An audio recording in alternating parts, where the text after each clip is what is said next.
Around 4:45 p.m. on the 11th of February 1995, a bleak and somber atmosphere blanketed Northumberland, a quiet, sprawling rural county in northern England.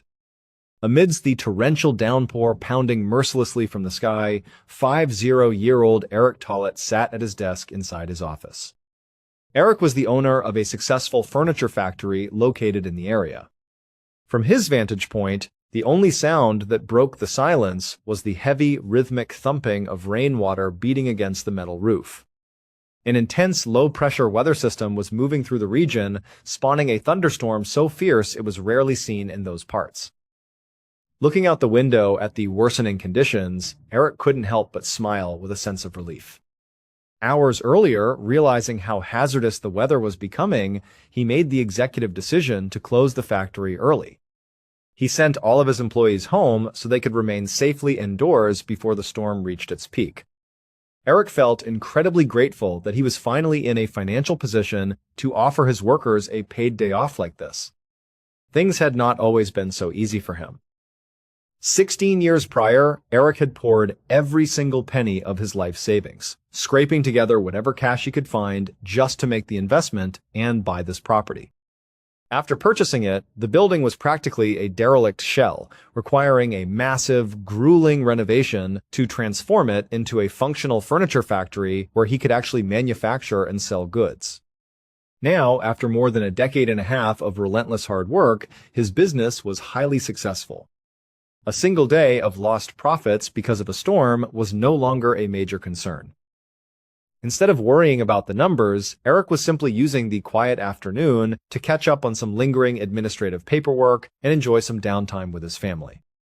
Present at the factory with Eric that day was his girlfriend, Leslie, who was relaxing by the office window, casually watching the rain bounce off the glass. Also visiting was Eric's 60-year-old brother, Donald. To keep things lively, Donald had taken Leslie's 8-year-old son over to the factory's attached garage to play and pass the time while the storm raged outside.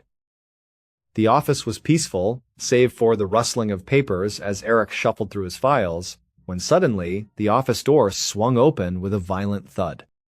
Leslie's 8-year-old son burst into the room, his face completely pale and his breath coming in short, panicked gasps. The boy was entirely alone. Donald was nowhere to be seen. Before Eric or Leslie could even utter a syllable to ask what was wrong, the child blurted out in sheer terror that Donald had suddenly collapsed onto the floor over in the attached garage. Initially, Eric froze, his mind struggling to process the sudden news. However, the first thought that flashed through his mind concerned his brother's well-being. Donald was 60 years old and had a history of underlying health issues. Hearing the boy say that Donald had collapsed triggered an immediate alarm bell in Eric's head. Oh my goodness, did he just have a heart attack? But on the other hand, a small, rational part of him wondered if the 8-year-old was simply overreacting to something completely benign. Whatever the case may be, Eric knew instantly that he had to drop everything and rush over to check on Donald. Eric and Leslie threw their paperwork aside and sprinted after the boy. Because the garage was directly attached to the main factory building, they were able to run straight through the interior corridors, never having to step foot outside into the raging storm. The moment the three of them reached the doorway of the attached garage, they were met with the harrowing sight of Donald lying completely motionless on the concrete floor. Before Eric could run over to his brother to assess his condition, he instinctively stopped right in the doorway. Turning sharply to Leslie and her son, he gave a firm, urgent command. "Go back to my office and call 911 right now. I'll be in there as soon as I can." Leslie nodded quickly, grabbing her son's hand and turning around to sprint back to the office. The moment they were out of sight, Eric rushed into the garage and knelt down right next to his brother's limp body. Leaning in close, Eric could tell immediately that Donald was not breathing. Trembling, he began feeling around for any pulse or sign of life. But right at that exact moment, something bizarre and terrifying happened. Eric suddenly felt an incredible, overwhelming tightness seize his chest.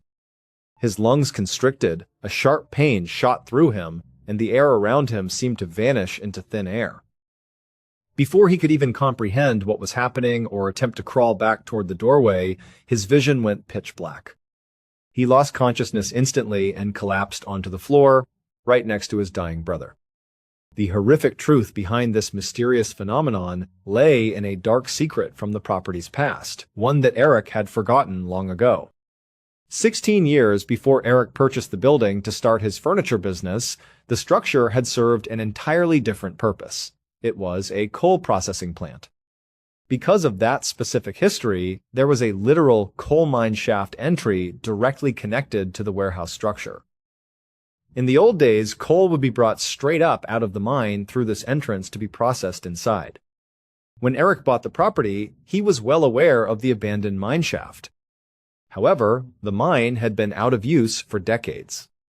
The entrance leading down into the subterranean tunnels had been completely boarded up with thick wooden planks. Seeing that it played no role in his daily operations and posed no obvious threat, Eric hadn't given the mine a single thought in over 15 years. What Eric didn't know was that deep within the pitch-black, isolated void of the abandoned mine, a lethal toxic gas known as choke damp had been silently accumulating in massive quantities over the years. Choke damp is a suffocating cocktail of gases, primarily composed of carbon dioxide and nitrogen, which completely strips the oxygen out of an environment. On that exact afternoon, the severe low-pressure storm system outside caused a drastic drop in atmospheric pressure. This sudden change created a natural vacuum effect, literally pulling the highly concentrated choke damp gases up from the depths of the mine. The toxic fumes seeped out through the rotting cracks of the boarded-up entrance. Because the attached garage was a closed, poorly ventilated space, the deadly gas built up rapidly inside the room, transforming the garage into an invisible, highly lethal gas chamber capable of knocking out any living being within seconds. Donald had walked into the garage first, unknowingly inhaling the toxic air, which caused him to pass out and tragically suffocate to death. Eric had rushed in second, falling victim to the exact same oxygen-deprived environment. Fortunately, Eric's quick thinking in ordering Leslie and her son back to the office saved their lives, preventing them from stepping into the death trap. Leslie managed to dial emergency services just in time. When the paramedics and fire department arrived, they utilized proper breathing apparatuses to enter the garage. They quickly dragged both Eric and Donald out into the fresh air. Though Donald could not be revived due to the prolonged exposure, Eric still possessed a faint, flickering pulse. He was rushed to the hospital in critical condition.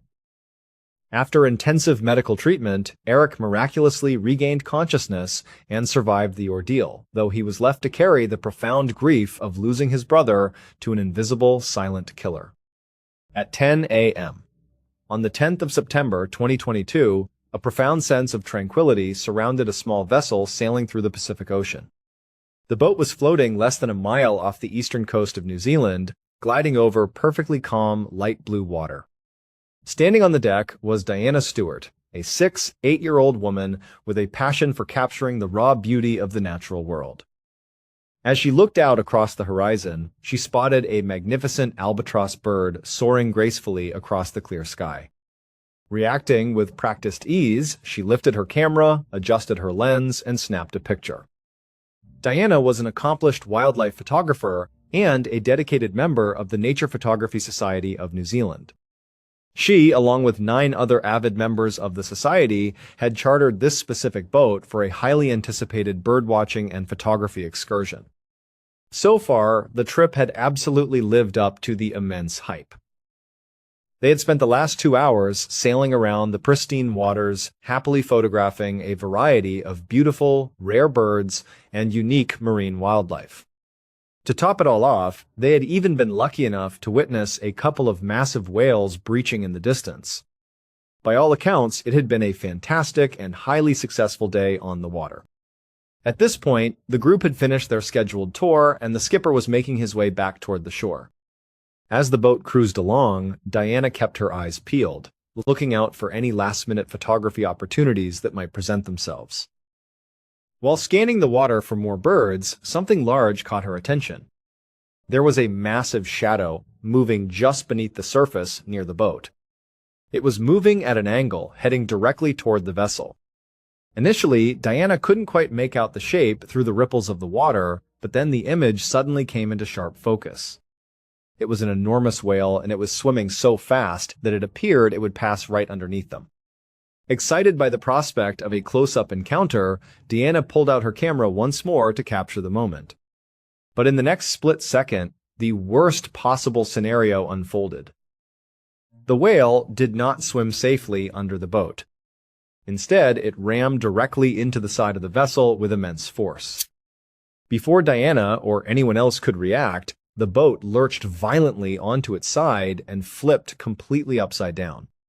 Within a heartbeat, Diana and the rest of the passengers and crew were violently thrown off the deck and plunged into the frigid ocean water. The moment Diana hit the freezing water, the shock of the temperature threatened to paralyze her. Fortunately, she was wearing a modern automatic inflation life jacket. The second it was submerged, the mechanism triggered, and the vest quickly filled with air, forcing her back up toward the surface. Disoriented, gasping for air, and struggling to get her bearings in the shockingly cold water, Diana opened her eyes, only to be met with absolute pitch-black darkness. Furthermore, the noise was deafening. She couldn't hear the ocean or the screams of her companions. The only thing filling her ears was the roar of the boat's engine, which was still running. Putting her hands up, her fingers brushed against a solid curved surface directly above her head. It was then that she realized the grim reality of her situation. The boat had capsized directly on top of her. She was trapped inside a small, cramped air pocket underneath the overturned hull. Panic began to set in. Diana started calling out desperately for help, trying to maneuver her body downward so she could swim out from under the curved edges of the boat. However, she quickly hit a major obstacle. Her life jacket was fully inflated and packed with buoyant air. The intense upward force made it physically impossible for her to dive down beneath the rim of the boat to escape.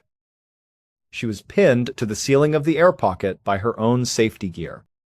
The water was freezing, the kind of cold that could induce severe hypothermia in less than 30 minutes.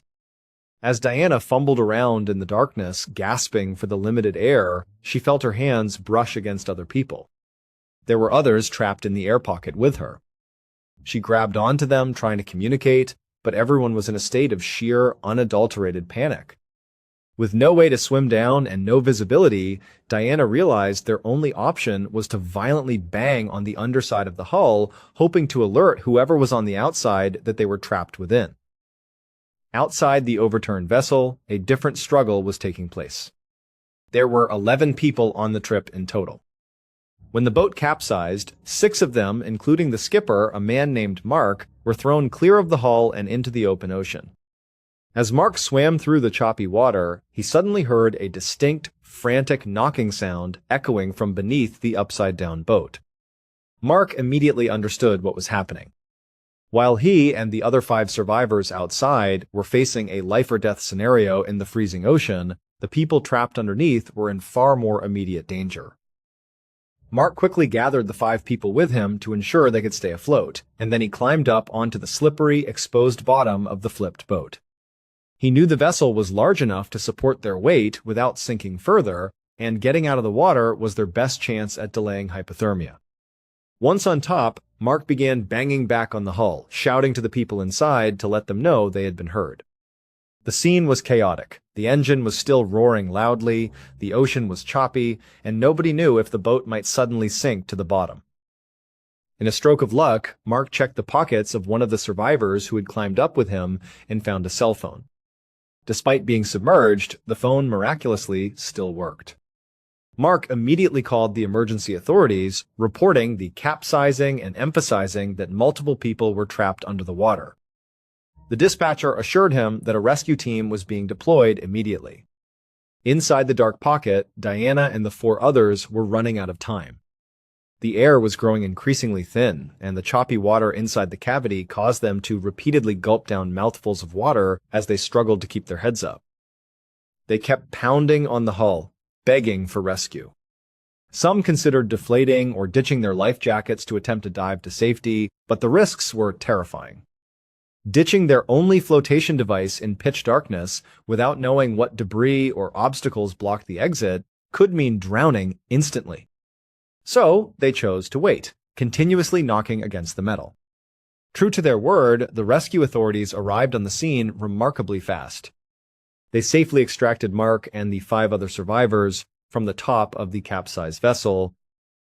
Immediately after, rescue divers plunged into the water, swimming underneath the overturned hull to reach the air pocket. They found all 5 passengers, including Diana, exactly where they had been waiting. Tragically, however, all 5 were completely unresponsive. Despite the rapid arrival of the rescue team, all 5 individuals were pronounced deceased. When the medical examiners later conducted their investigation, they discovered a twist that no one could have anticipated. The 5 victims had not died from drowning, nor had they succumbed to the freezing hypothermia of the Pacific waters. When the massive whale originally rammed the side of the boat and caused it to flip, the violent impact had ruptured the vessel's internal gasoline lines. Because the boat was resting upside down, this rupture caused fuel to leak directly into the enclosed air pocket. The dark, freezing cavity where Diana and her companions were trapped had rapidly filled with highly toxic gasoline fumes. Within just 17 minutes of the capsizing, the concentrated fumes completely overwhelmed their respiratory systems, and all 5 passengers tragically died of gasoline poisoning before rescue could reach them. On Sunday, the 6th of November 2022, a 21-year-old man named Yevgeny Titov stepped out of his home in Yagolovsk, a small, quiet city located in western Russia. To anyone watching, it seemed like an ordinary weekend morning. Yevgeny calmly got into his car, turned the ignition, and drove about an hour and a half north until he reached a public parking lot. He parked his car, locked the doors, and walked a few blocks down the street toward the local train station. Upon entering the station, Yevgeny walked up to the ticket counter. With a calm and collected demeanor, he asked the clerk when the next available train was leaving for St. Petersburg. The clerk informed him that a train was scheduled to depart shortly.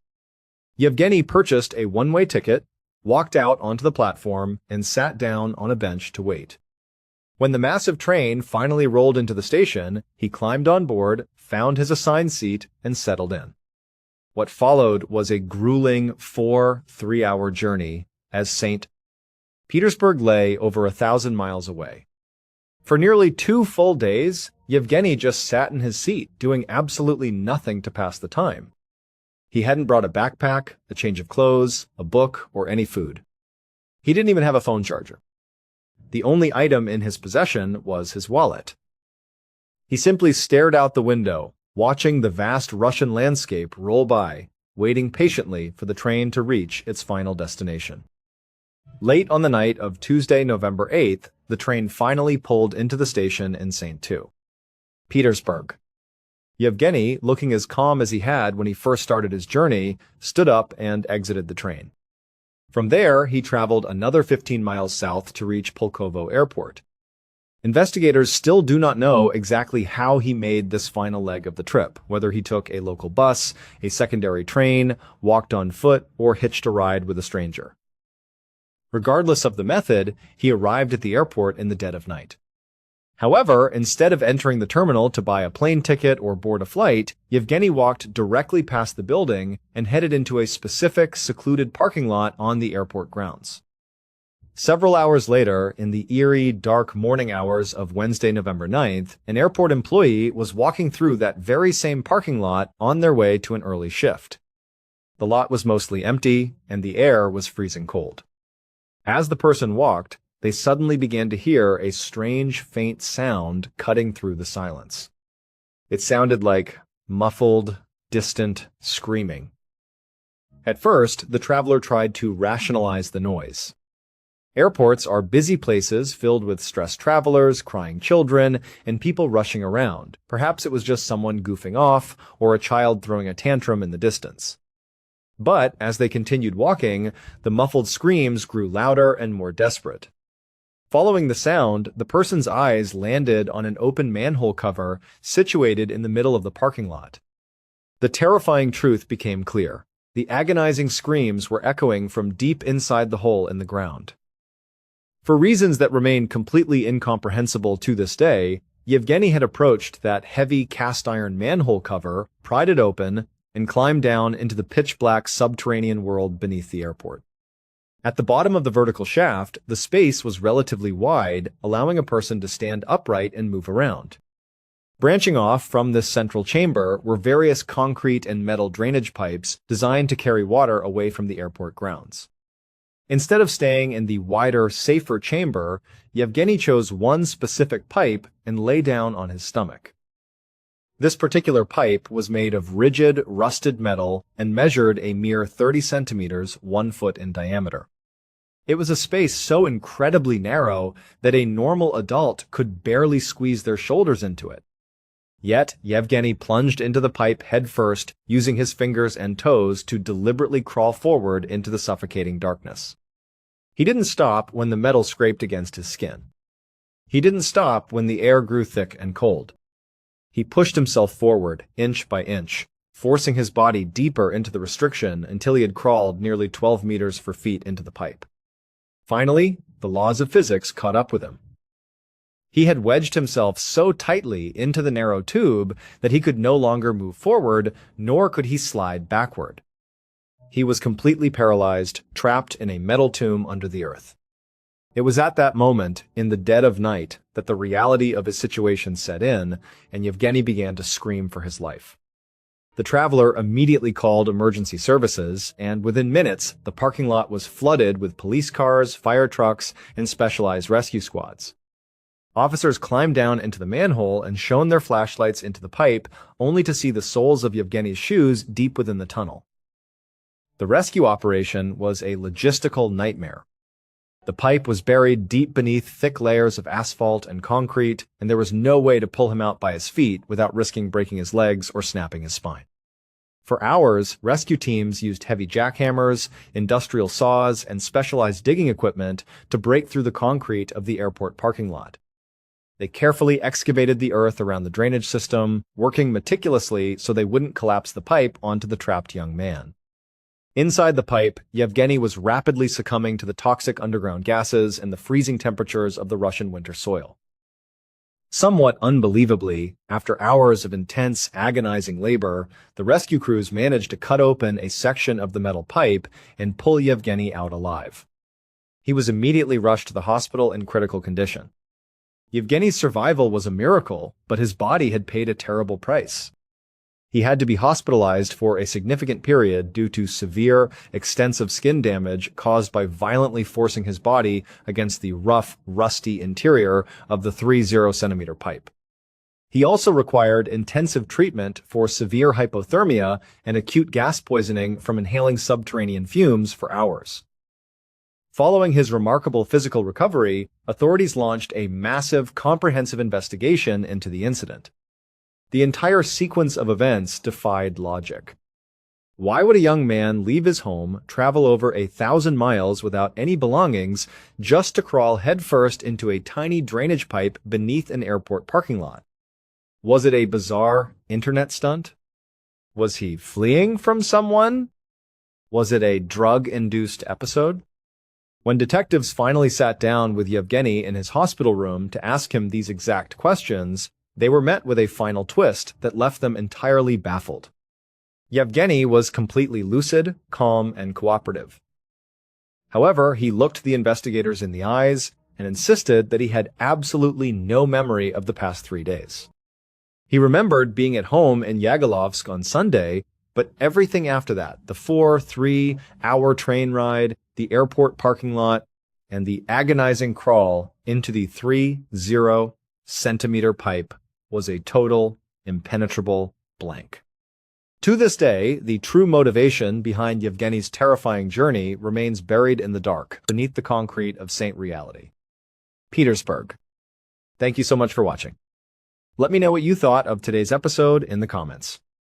And remember, we have a whole playlist of true crime episodes ready for you to binge right now. Until next time, see ya.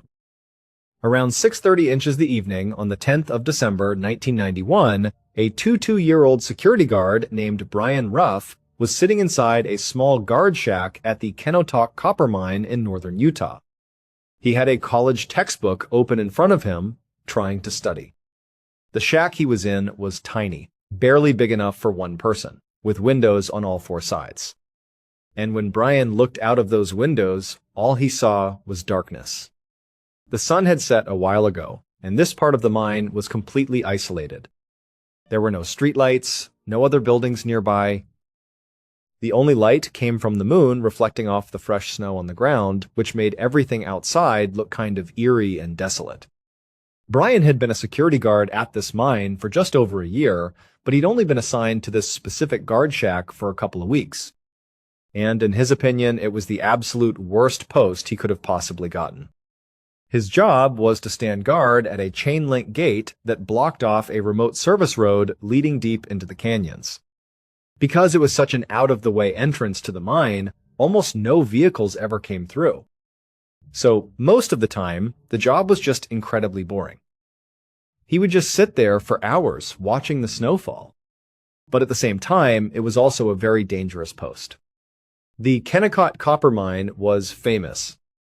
People called it the richest hole on Earth because of the massive amounts of copper, gold, and silver buried in the ground there. And all that valuable material made the mine a huge target for thieves. In just the last few months alone, over $150,000 worth of equipment and precious metals had been stolen. So Brian was always a little on edge out here, all by himself in the middle of nowhere.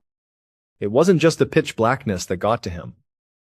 It was also the fact that he was totally unarmed. The company didn't provide guards with any weapons. He didn't even have security cameras. If he ran into a group of thieves, his only defense was a telephone on his desk to call for help. But on this particular night, his shift had been completely normal. It was slow, quiet, and uneventful.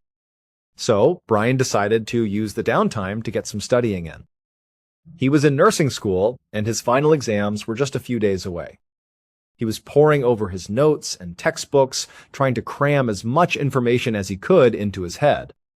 While he was studying, he took out a thermos. His wife had packed him some soup for dinner. He unscrewed the lid, and just as he was about to take his first spoonful, the phone on his desk started ringing. Brian immediately hesitated. He knew there was a very good chance it was his wife Jennifer on the other end. But things at home right now were not great. Jennifer worked as a nurse's aide, and Brian had taken on this night shift at the mine to help pay the bills while he was in nursing school during the day. But even with both of them working, money was incredibly tight. And to make things even more stressful, Jennifer was pregnant with their second child.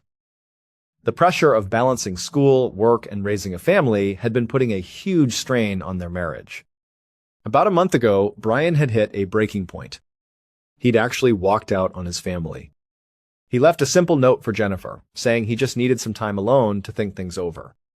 Then he drove to the mine, turned in his security badge, and told his boss he was quitting.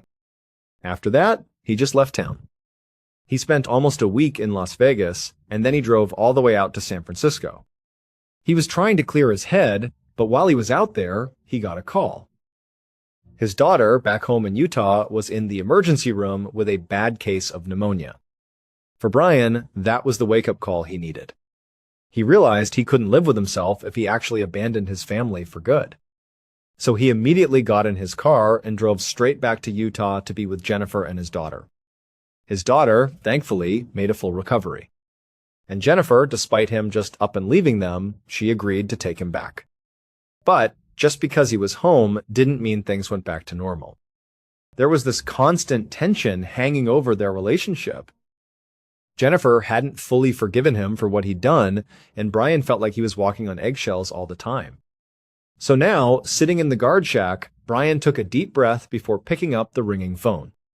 It was Jennifer. He chatted with her for a few minutes, trying to keep the conversation light. But then, out of the corner of his eye, he saw something through the window. It was a flash of headlights, coming up the service road directly towards his guard shack. He told Jennifer he had to go, hung up the phone, and stepped outside to meet the vehicle that was pulling up. About an hour and a half later, around 8 p.m., Brian's boss, a supervisor named Todd Fallows, pulled up to the gate next to the guard shack. He noticed the lights were on inside the shack, but he couldn't see anyone moving around in there.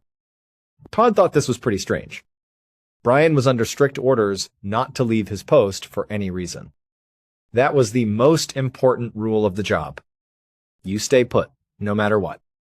What made it even weirder was that Brian's car was parked right next to the shack.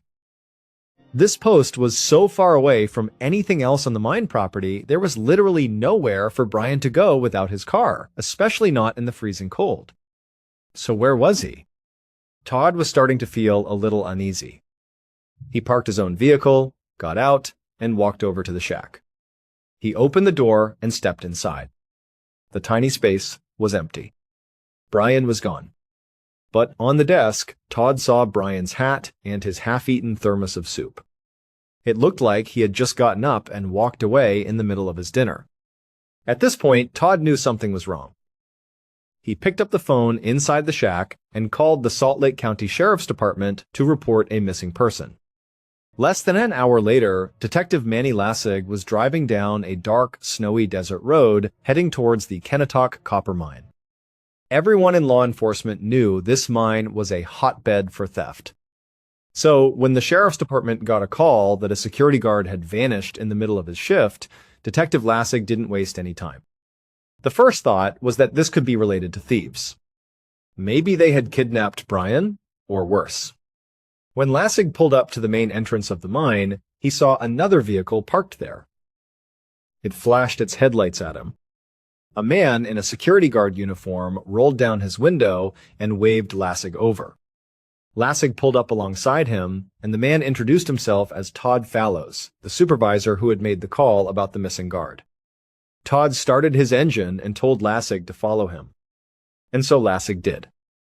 He followed Todd's taillights deeper into the darkness, down a winding road that led into the canyons. The Kennetock mine was huge, covering 3 square miles of rocky, mountainous terrain. They drove for a solid 10 minutes before Lassig finally saw a single light up ahead. It was the guard shack where Brian had been stationed. The two men parked their cars and got out.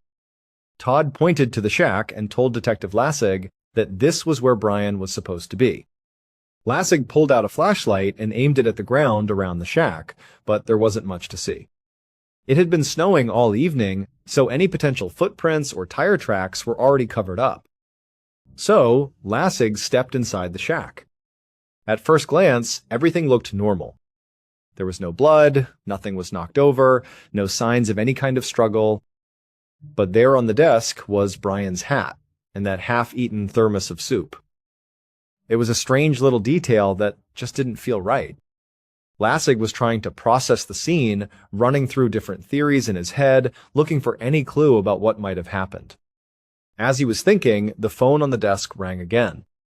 Detective Lassig just picked it up. He answered, and a woman on the other end sounded surprised. She said her name was Jennifer Ruff, and she was trying to call her husband Brian. Lassig quickly explained that he was with the sheriff's department and that her husband had left his post sometime during the night and couldn't be found. He was literally in the middle of investigating his disappearance. He then asked Jennifer when she had last spoken to Brian. Jennifer, obviously shocked by the news, told him she had just talked to him a couple of hours ago. She said they were on the phone and then Brian suddenly had to hang up because he saw a car approaching the shack. Lassig asked her if Brian had said anything specific about the car or who might be driving it. But Jennifer said no. He just said a car was coming and he had to go. Lassig was a bit disappointed there wasn't more information, but he thanked Jennifer and promised to be in touch as soon as he knew anything. He hung up the phone and turned his attention back to the tiny room. But just a few seconds later, the phone rang again. Lassig picked it up. And again, a woman on the line said she was Brian's wife, Jennifer, and she was asking where he was. But as Lassig was listening, he realized something was very wrong. This woman's voice sounded nothing like the woman he had just spoken to a minute ago, who had also claimed to be Jennifer. And this second woman clearly had no idea about their previous conversation. He was talking to 2 different people, both of them claiming to be Brian Ruff's wife. Obviously, only one of them could be telling the truth. Which meant one of these women had to be lying. A few days later, in mid-December of 1991, Detective Manny Lassig was sitting at the dining room table in the Ruffs' home. He had a cup of coffee in his hand and was sitting across from Brian's wife, Jennifer. Brian was still missing, and the investigation had been moving at a snail's pace. For the first few days, everyone was kind of hoping that Brian would just show up on his own, that maybe he had run off again like he had before. But as the days turned into a week, that seemed less and less likely.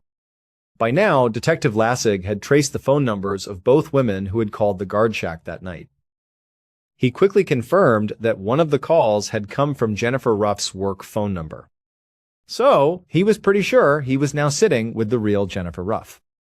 But he was still trying to figure out why another woman would call and impersonate her. And the timing of the calls was just too strange to be a coincidence. One right after the other. It was bizarre.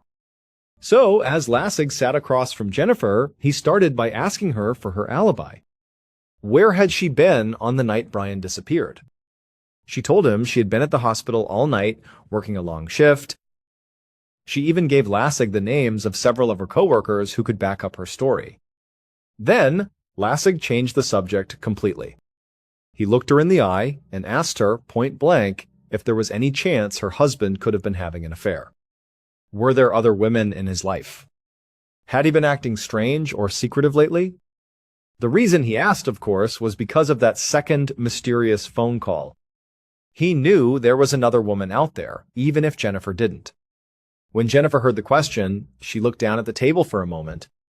Then she looked back up at him and said, yes, she was suspicious of that. She told Lassig all about the problems they'd been having in their marriage. She told him how, just the month before, Brian had suddenly run off, saying he needed time alone.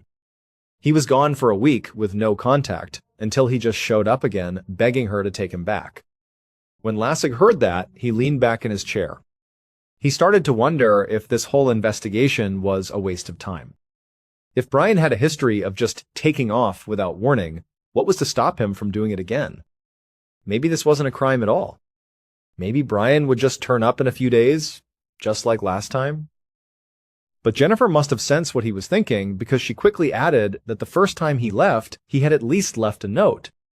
And he'd told his boss he was quitting. There was some kind of warning. She insisted that it was not like Brian to just vanish in the middle of his shift like this, leaving his dinner half-eaten. He had his faults, she said, but this was different. Detective Lassig asked Jennifer if she knew where Brian had gone during that week he was away. In response, Jennifer got up and handed him a piece of mail from a nearby table. It was a credit card bill that had arrived that week, addressed to Brian. She explained she was confused when she saw it because, as far as she knew, Brian didn't even have a credit card. But apparently he did, and he had used it a lot while he was gone to pay for hotels, meals, and other things. Lassig took the bill and started looking it over. He saw a lot of charges from Las Vegas and San Francisco, and the amounts for restaurant meals and room service seemed a little high for just one person. He looked up from the bill at Jennifer, and he could tell from the look on her face that they had both come to the same conclusion. When Brian was away that week, he probably hadn't been alone. Jennifer then handed Lassig another piece of paper. It was their phone bill, with a detailed list of every call made and received over the past month. Jennifer said there were a bunch of numbers on the list that she didn't recognize. She thought maybe one of them belonged to the person Brian had been traveling with. As Lassig looked over the list of numbers, one of them immediately jumped out at him. It was the same number that the second woman, the fake Jennifer, had called from on the night Brian disappeared. Later that same day, Lassig was sitting in the living room of the house associated with that phone number. Across from him was a young woman named Christy Bradley. Her husband, Dale Bradley, was also a security guard at the Kenotok mine, the same place Brian worked. Dale wasn't home at the moment, and Lassig wanted to talk to Christy alone before he got back. So, he didn't beat around the bush. He told Christy that he was almost certain she and Brian had been having an affair. Before she could even respond, he pulled out the credit card bill Jennifer had given him and showed her the evidence. For a second, Christy looked like she was going to deny it. But then her face crumbled, and she broke down and admitted everything. She said she and Brian had been seeing each other for a while. She confirmed that they had run away together the month before for about a week. And even though they had both come back to their families, she said they were still very much in touch. She said that's why she had called the guard shack on the night Brian disappeared. She was just calling to talk to him. But when a strange man's voice answered the phone, Detective Lassig, she said she panicked. On instinct, she just lied and pretended to be Jennifer, his wife, so that their affair wouldn't be discovered. But she was very clear about one thing. She hadn't heard from Brian since that night, and she had no idea what happened to him. Lassig sat back and just watched her for a moment. She seemed genuinely worried about Brian. And even though her call to the guard shack was incredibly suspicious, her explanation for it actually made a twisted kind of sense. Still, he wasn't about to rule her out as a suspect just yet. And now her husband Dale was also a primary suspect. If he had found out about his wife's affair with his friend and coworker, he would have a powerful motive for revenge. The next day, Lassig walked into an interrogation room at the sheriff's station. Dale Bradley was already sitting there, waiting for him. The moment Lassig came in, Dale asked if there was any news about Brian. Lassig said no, not yet. And to Lassig, Dale's concern seemed real. He sat down and asked Dale how long he'd known Brian. Dale said they'd met about a year ago when Brian started working at the mine, and they had become pretty good friends. They even hung out together outside of work sometimes. Then, trying to catch him off guard, Lassig abruptly changed the subject and asked Dale directly about his wife's affair with Brian. Dale looked completely stunned. He said he didn't know anything about Christy having an affair. Lassig explained what his wife had already confessed to. Dale seemed genuinely devastated. The idea that his wife was cheating on him, especially with a man he considered a close friend, was clearly a huge shock. As Dale was trying to process this, Lassig asked him where he was on the night of December 10th when Brian disappeared. Dale, still reeling from the news, took a moment to compose himself. He said that on that night his car had actually gotten stuck in the snow. He was at the University of Utah in Salt Lake City, which was almost an hour's drive from the mine. He said he even had to call a friend to come and pull his car out of the snowbank, and then he gave Lassig the friend's name so he could verify the story. After writing down the name, Lassig told Dale he wanted him to take a polygraph test. He also said they would need to search his car. Dale agreed to both requests without any hesitation at all. A few weeks later, Lassig was walking across the parking lot at the Kennetock mine. Brian still hadn't been found, and the investigation felt like it was hitting one dead end after another.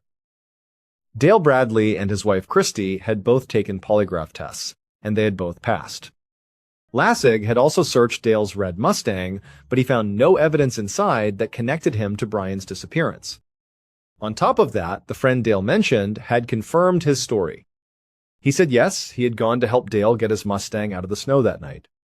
So, Dale's alibi seemed solid. At that point, both Dale and Christy were unofficially moved off the suspect list. Lassig had also considered the possibility that Jennifer, Brian's actual wife, might have been involved.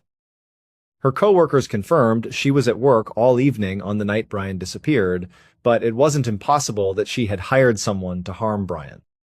She certainly had a motive.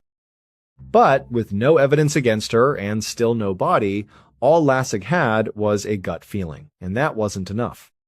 But then, just a few days ago, Lassig got a new lead that sent the investigation in a completely new direction.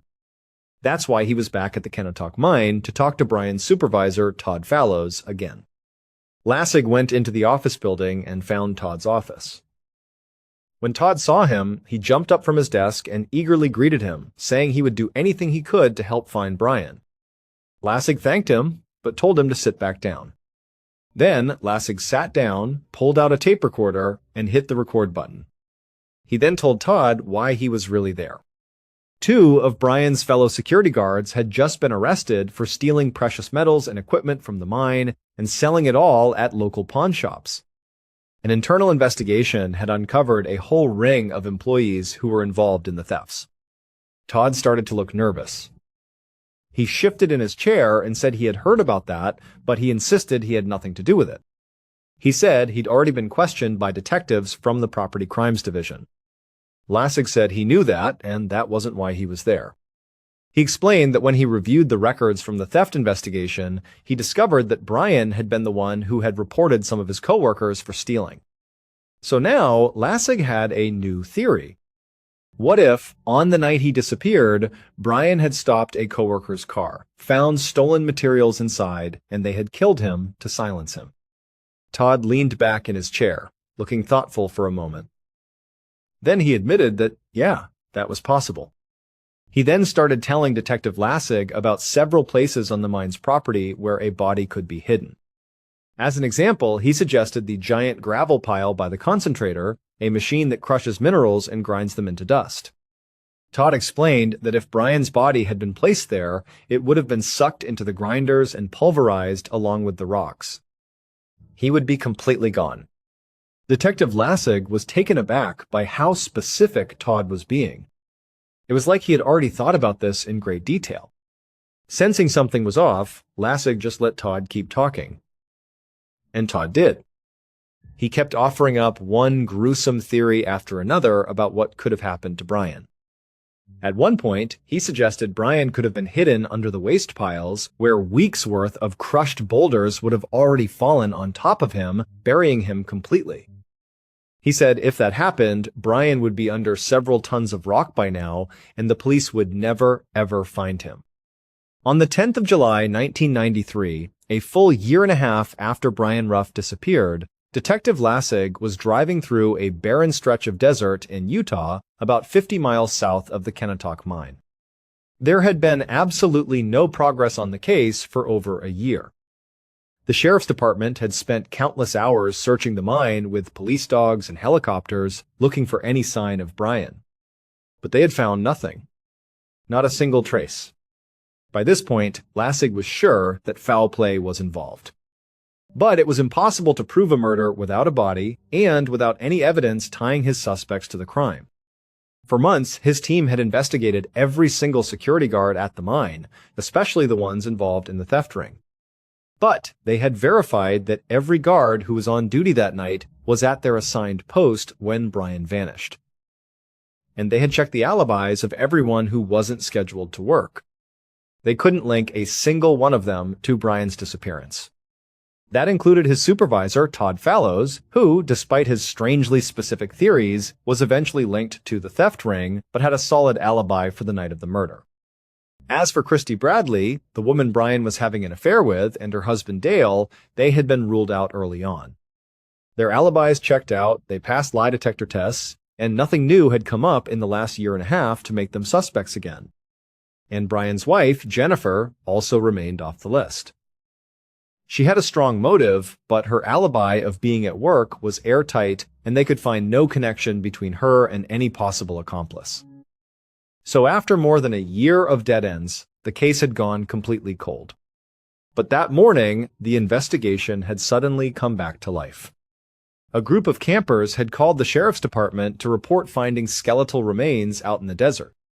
Lassig knew it was a long shot, but he was hoping it might be Brian. When he arrived at the location the campers had described, he got out of his car and walked across the dry, cracked earth to where a forensics team was setting up crime scene tape in the brush. As Lassig got closer, he could see a human skeleton lying in a shallow, makeshift grave. The skeleton was still wearing clothes, a dust-covered dark blue jacket. Lassig crouched down to get a better look, and he saw that it was a security guard's uniform. He put on a pair of gloves and carefully searched the pockets of the jacket. His fingers closed around a wallet. He pulled it out, opened it, and found an ID card and credit cards, all with the name Brian Ruff. It seemed clear that this was Brian's body.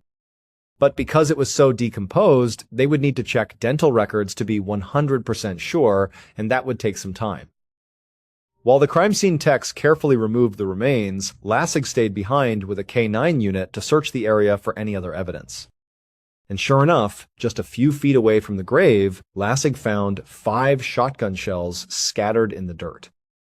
It looked like Brian had been shot 5 times and then buried. Then, a few yards away from the shells, a police dog started barking. An officer called Lassig over. The officer was holding up a black work boot. There was a clear bullet hole right through the leather. Lassig was sure the boot had to be Brian's. But aside from the body and the boot, 18 months of brutal desert weather, scorching heat, wind, sand, snow, and rain had erased almost every other trace of forensic evidence. So even though Lassig now knew where and how Brian had been killed, he was worried he was no closer to figuring out who had done it. 12 years passed. On the 30th of April, 2005, Detective Todd Park of the Salt Lake City Sheriff's Office received a phone call. Park had been assigned to the cold case unit at the beginning of the year, and his full-time job was to solve old, forgotten crimes. The detective on the phone was from the sheriff's department in the next county over. He was investigating a recent homicide, and he thought it might be connected to one of Park's cold cases. Specifically, the murder of Brian Ruff. After the call, Park hung up the phone and went straight to his filing cabinet. He dug through the old dusty files until he found the one for Brian Ruff. He sat down at his desk and began sorting through the stacks of decade-old papers. And as he read, he noticed a tiny piece of evidence that the original investigators had somehow overlooked. And upon closer examination, Park realized this small detail was the key to unlocking the entire case. Based on all the forensic evidence, this is what police now believe happened to Brian Ruff on the night of the 10th of December, 1991. Around 6:30 p.m., the killer drove down that dark, winding service road toward the isolated part of the Kennetock mine. Up ahead, they saw the single light from Brian's small guard shack. The killer pulled their car right up to the shack and parked. When they got out, Brian came out of the shack to see who it was. He waved hello. The killer waved back and walked towards Brian. And as soon as they were close enough, they grabbed Brian, spun him around, and tied his hands behind his back. Before Brian could even react, the killer forced him into the back of their vehicle. The killer then got into the driver's seat, made a U-turn, and sped away from the mine, heading out towards the desert. As they drove, Brian was screaming and kicking in the back, trying desperately to escape. But the killer remained calm and just kept driving for nearly an hour until they reached another remote spot deep in the desert, about 50 miles away from the mine. They pulled off the road and stopped in an open, snow-covered patch of land. The killer got out, opened the back door, and dragged Brian out of the car. Brian was still fighting, but he was exhausted. He started pleading for his life, promising that if they just let him go, he would never tell anyone what had happened. But the killer wasn't listening. They grabbed a shovel and a shotgun from their vehicle, untied Brian, and then, at gunpoint, forced him to dig his own grave in the frozen ground. When Brian was finished, the killer raised the shotgun and shot him 5 times. After Brian was dead, they pushed his body into the hole he had just dug. The killer then got back into their car, a red Mustang. But when they tried to drive away, the Mustang's tires spun in the snow. They were stuck. So, they had to make a phone call to a friend for help. The friend came out, having no idea that a murder had just been committed only a few feet away, and helped the killer get their car out of the snow. And then, the killer drove off into the night. The killer was Dale Bradley, the coworker whose wife Brian was having an affair with. Dale's alibi that his car had gotten stuck in the snow an hour away from the mine was true. But it wasn't an alibi. It was a confession. He was describing being stuck at the crime scene. The friend who came to help him was telling the truth when he confirmed the story to the police, but he had no idea he was helping a murderer flee the scene of the crime. The police never cross-referenced the location where Dale said he was stuck with the location where Brian's body was eventually found. And so, they mistakenly believed his story. Additionally, Dale had passed a polygraph test early in the investigation, which made him seem even less like a suspect. He and Christy eventually divorced, likely because of the affair, and Dale later remarried. But in 2005, when his second wife, Crystal, was murdered, the detective investigating her case noticed that Dale Bradley had now been close to 2 different people who had been murdered. He thought it was too much of a coincidence, so he called Detective Park, the cold case investigator. That phone call prompted Detective Park to take a fresh look at the entire Brian Ruff case file. And that's when he found the note about the tiny speck of red paint found on the sole of the black work boot that was discovered near Brian's body. Park had the paint speck reanalyzed, and he was able to match it perfectly to the paint on the inside of the trunk of Dale Bradley's red Mustang. Dale Bradley was arrested and charged with Brian Ruff's murder on the 19th of September 2005. In 2007, he accepted a plea deal and pleaded guilty to the lesser charges of manslaughter and kidnapping. He was sentenced to 40 years in prison. As for his second wife, Crystal, her murder case remains unsolved to this day. Thank you so much for watching. Let me know what you thought of today's episode in the comments. And remember, we have a whole playlist of true crime episodes ready for you to binge right now. Until next time, see ya. Just after midnight on the 22nd of June 1991, a man named Charles Holden was heading home. He had just finished a long shift at work and was feeling that deep, bone-tired exhaustion that only comes after a full day's labor. His house was in a quiet part of Harrington, Delaware, a small town where not much usually happened. Before he pulled into his own driveway, he decided to make one last stop. There was a fast food restaurant nearby, one of those places with bright lights that cut through the late-night darkness, and the thought of a quick bite to eat was too good to pass up. He pulled his truck into the nearly empty parking lot, went inside, ordered his food, and was back in his truck in just a few minutes. He started the engine, the familiar rumble, a comforting sound in the quiet night. He was just about to put the truck in drift, a question head the final few blocks home, when he saw something in his peripheral vision.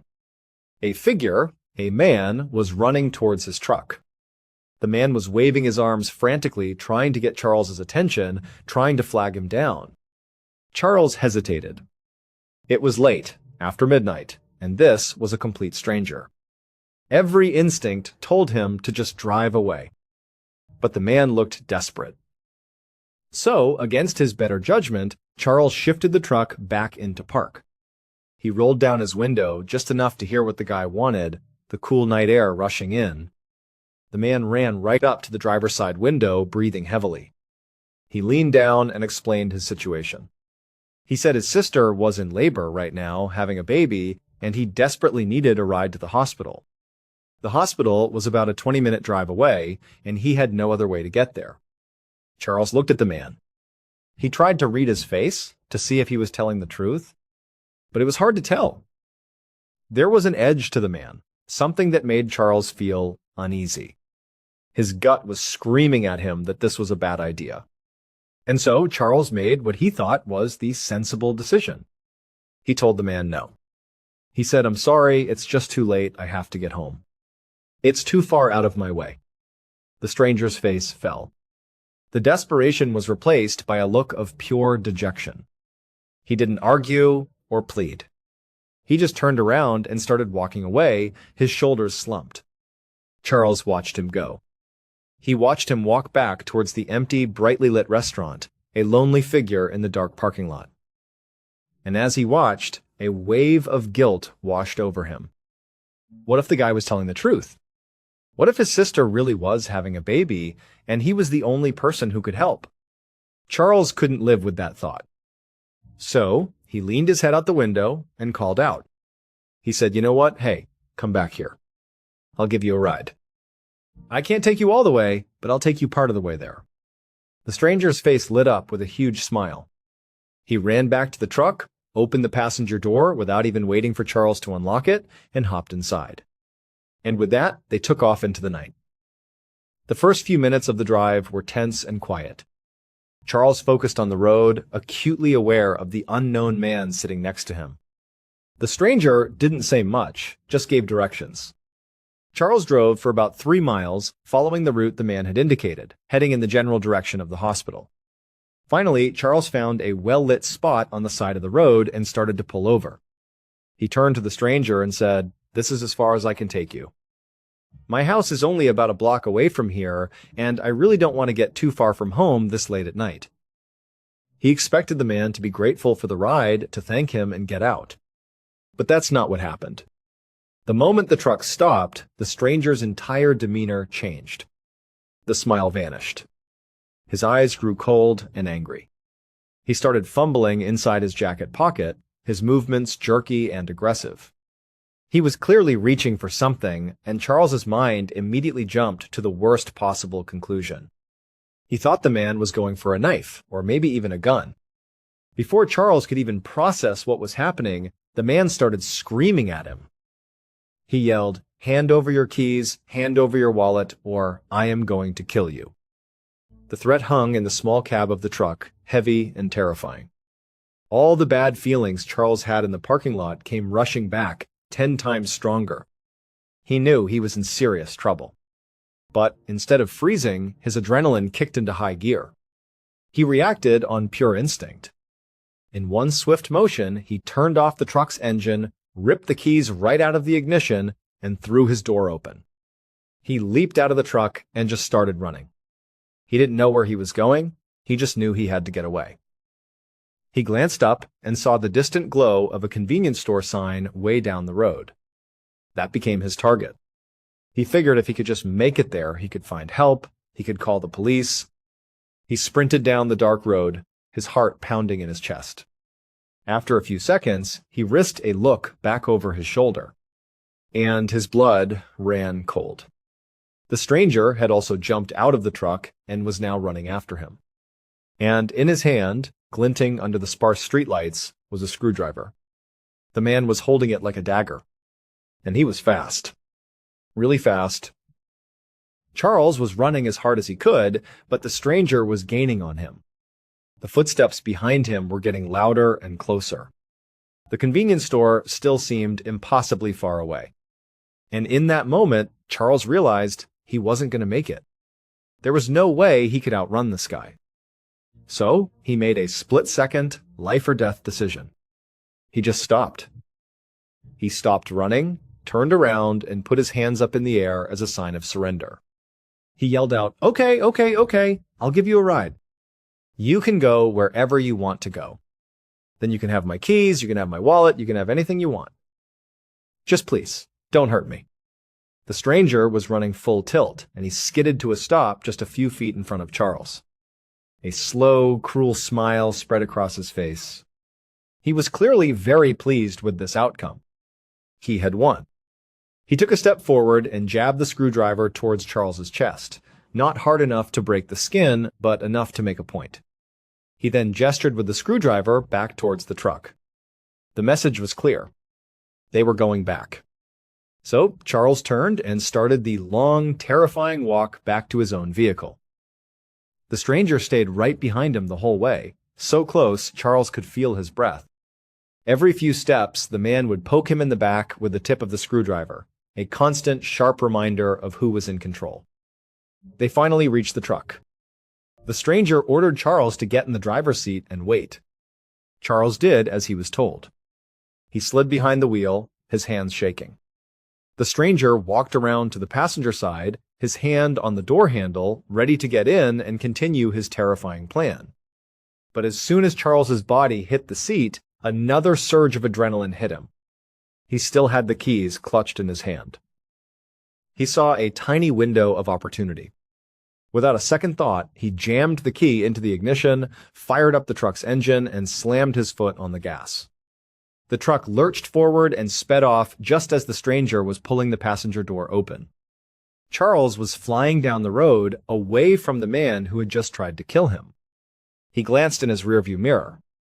He could see the stranger standing in the middle of the road, absolutely furious. The man started chasing the truck on foot, holding the screwdriver high above his head like he was going to throw it.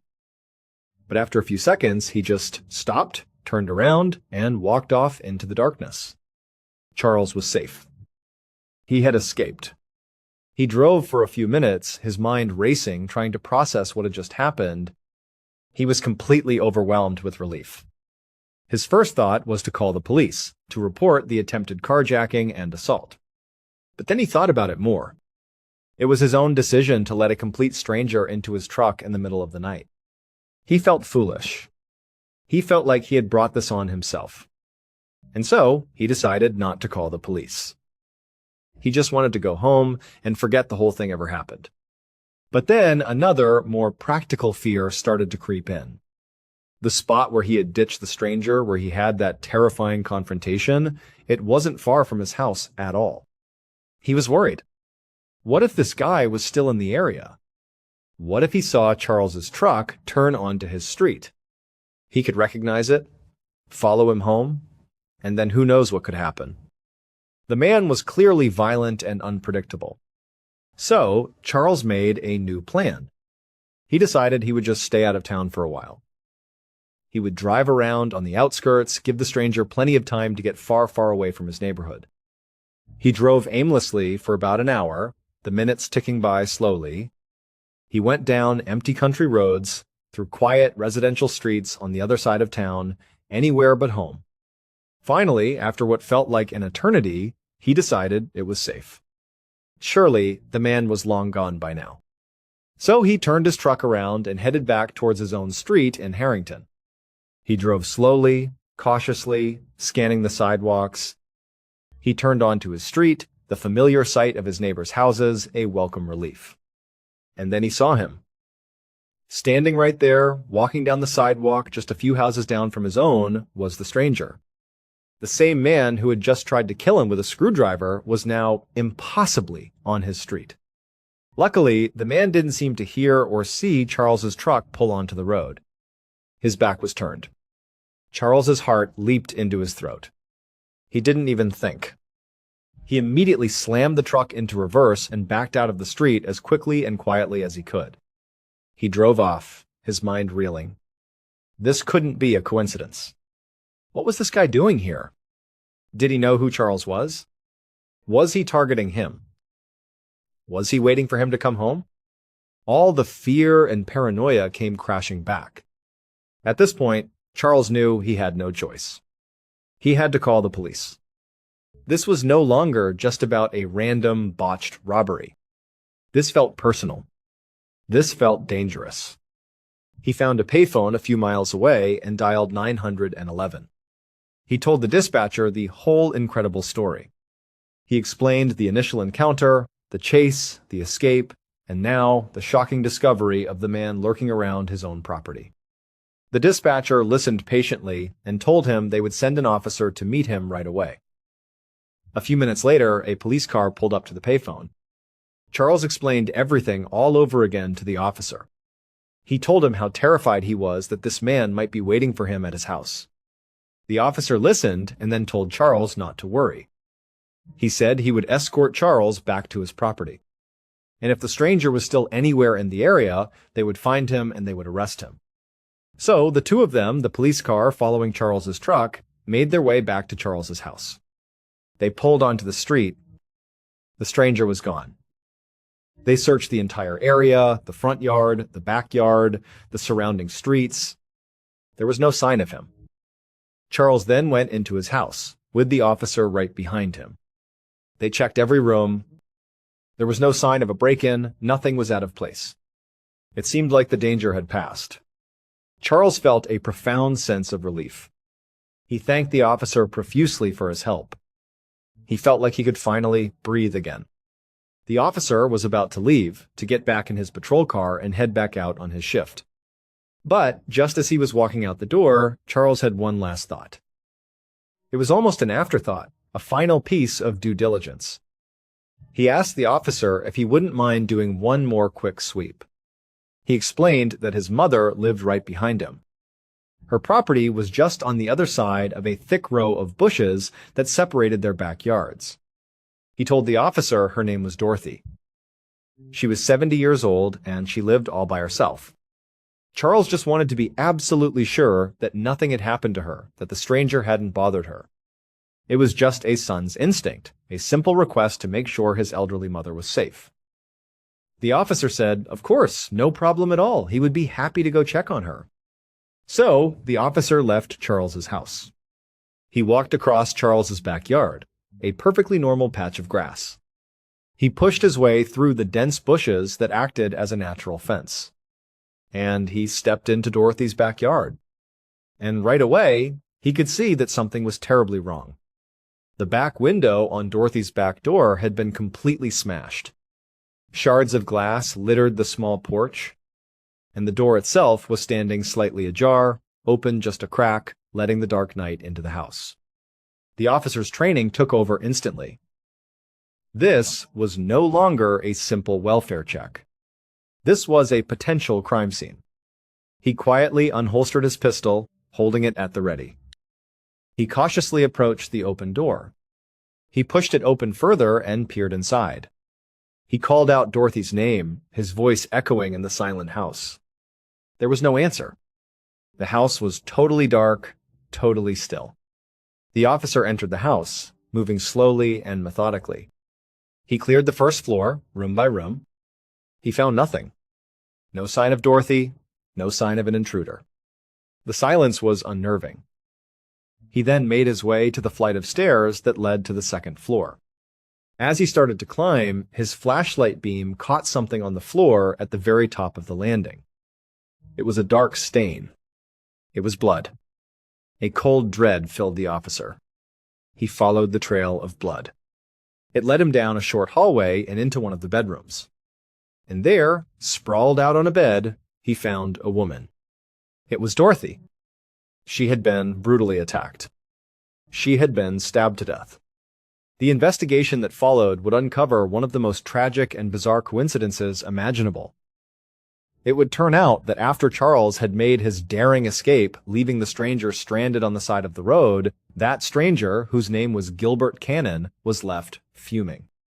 His plan to rob Charles had failed, and now he was alone, on foot, in an unfamiliar neighborhood. He started walking, looking for a place to sleep, a place to lie low for the night.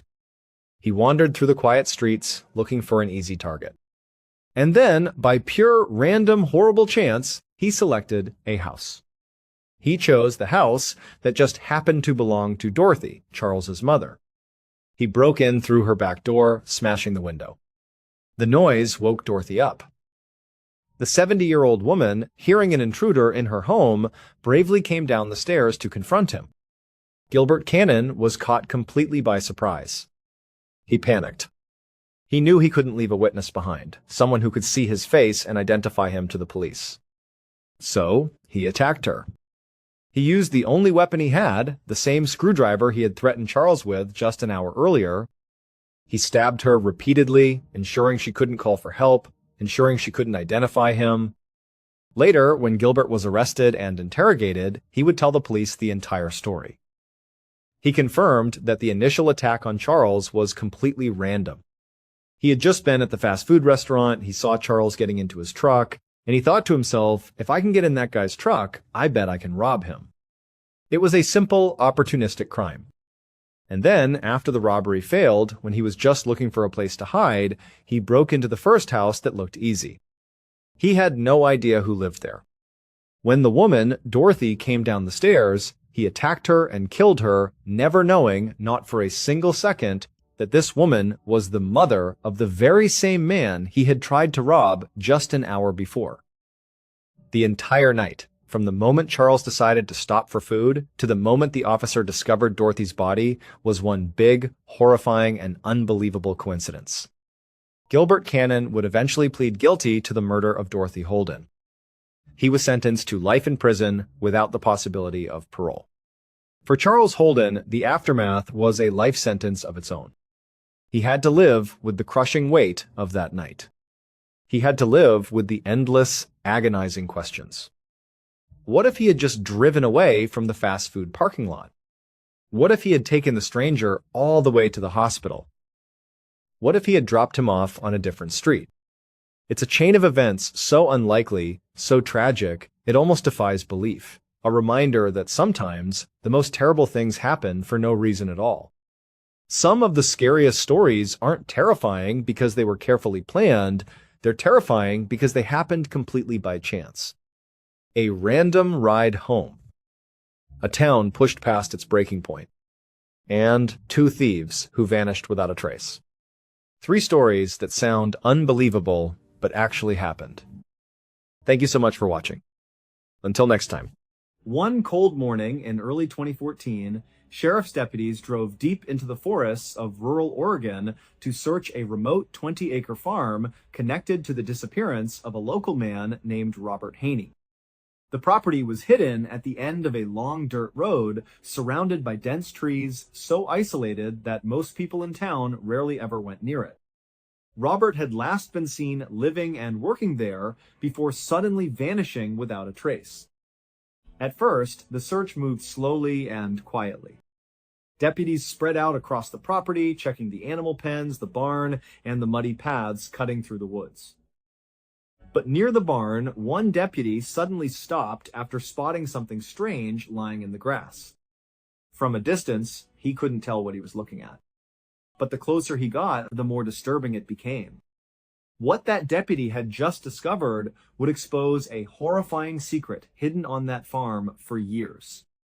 Because the woman who owned the property, Susan Monica, had spent most of her life trying to escape the world around her.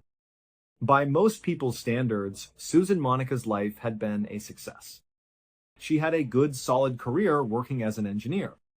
She lived in one of the most vibrant cities in the world, San Francisco, California. She even had a small but loyal group of close friends, but Susan wasn't truly happy. Living in a big city was never really her dream. It was more a consequence of her career path, a place she ended up rather than a place she chose. Deep down, Susan craved peace and quiet. She was the kind of person who preferred being alone, and those things were incredibly hard to find in a bustling metropolis like San Francisco.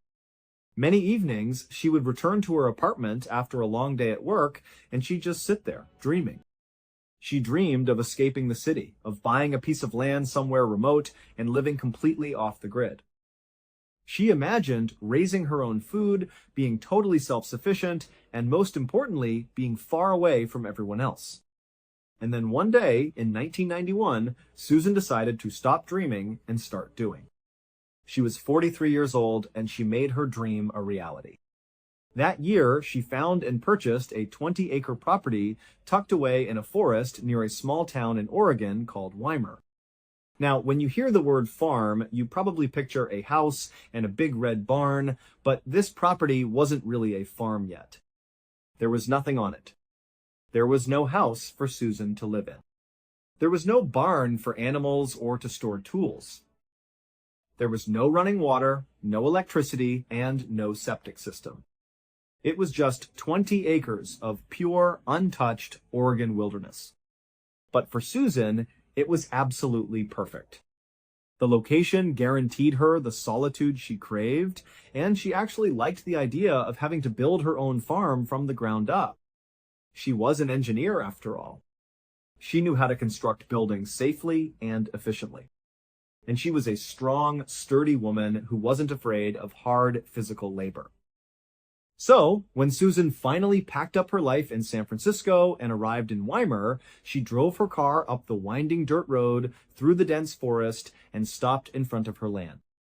As she looked out at the vast, rugged landscape, she felt a rush of excitement. Even though it was just empty land, it already felt like home. Over the next several months, Susan put her skills to work. She poured her energy into transforming that empty patch of wilderness. She designed and built a large barn.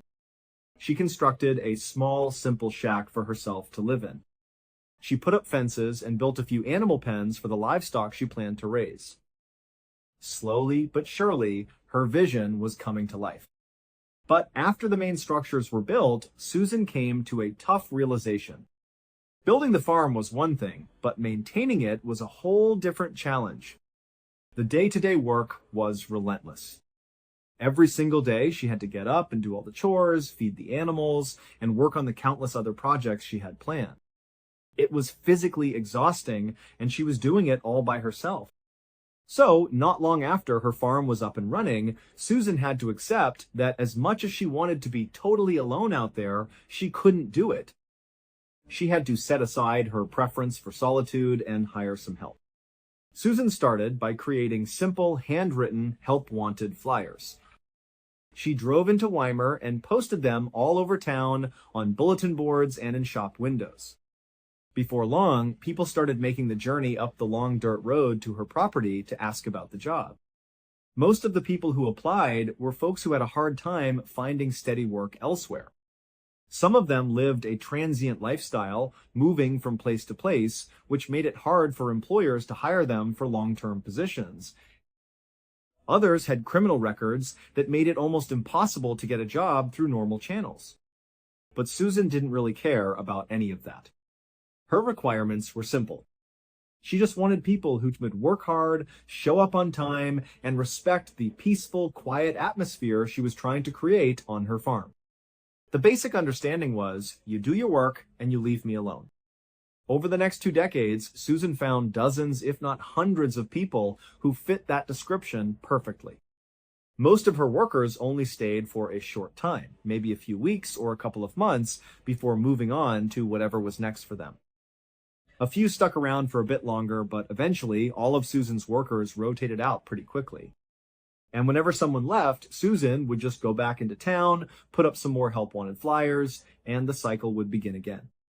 In all the 20 years she had been hiring these temporary workers, once they left her farm, Susan never heard from them again. They just disappeared back into the world. But that was about to change. On the 1st of January 2014, Susan, who was now 66 years old, was outside her shack, probably getting ready to start her morning chores. She happened to look up and saw a car coming up her long private road. This was a highly unusual event. Remember, she lived in the middle of nowhere specifically to avoid people. Unannounced visitors were practically unheard of. So, Susan watched intently as the car approached and pulled into her driveway. 3 young people got out. It was 2 young men and 1 young woman. Before Susan could even say anything, before she could ask who they were or what they wanted, they started explaining. They told her they were looking for their father, a man named Robert Haney. They said that at one point he had told them he was working on Susan's farm. The deal was he'd do odd jobs in exchange for a little cash, and Susan was also letting him park his camper on her property so he had a place to live. The kids explained that their father always checked in with them at least once every couple of months. But a very long time had passed, and they hadn't heard a single word from him. Since he didn't own a cell phone and didn't have a permanent address, they had no other way of getting in touch with him. So, they had decided to come out looking for him themselves just to make sure he was okay. They asked Susan, "Do you remember our dad, Robert? And if you do you have any idea where he might be?" The whole situation was surprising for Susan. Just having visitors was jarring enough. But when she heard them say their dad's name, Robert Haney, she knew exactly who they were talking about. Susan told them that yes, she remembered their father. She had hired him the previous spring to help her build a new structure on the farm. She explained that at first, Robert was great to have around. He was a hard worker, he mostly kept to himself, and he had a really friendly dog that she liked. But then, she told them, in August of the previous year, about 5 months into his employment, Robert completely changed. He started drinking very heavily. He wasn't really working much anymore. He would spend most of the day just ranting and raving outside of his camper. He was obsessed with getting revenge on someone. Susan eventually learned what he was so upset about. Apparently, one of his children had been assaulted, and Robert was overwhelmed with guilt for not being there to protect his child. His way of coping with that guilt was by drinking and talking constantly about getting even with the person responsible. Susan told the kids that while she understood why their father was so upset, his behavior had become incredibly disruptive. The one thing she valued above all else was peace and quiet on her farm, and Robert was destroying that. She decided she had to confront him about his behavior and tell him that if he couldn't calm down, she would have to let him go. But, as Susan explained, she never got the chance to have that conversation. Because one day, Robert just walked right up to her shack.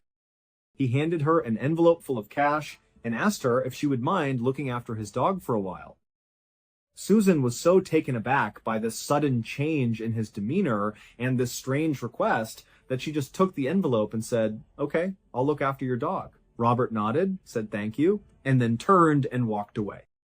A few moments later, as Susan stood there holding the envelope, she saw Robert climbing into a white car that had just pulled up at the end of her driveway.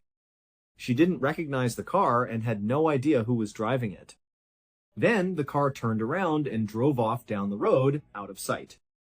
Susan told the kids that this had happened back in September, about 4 months ago.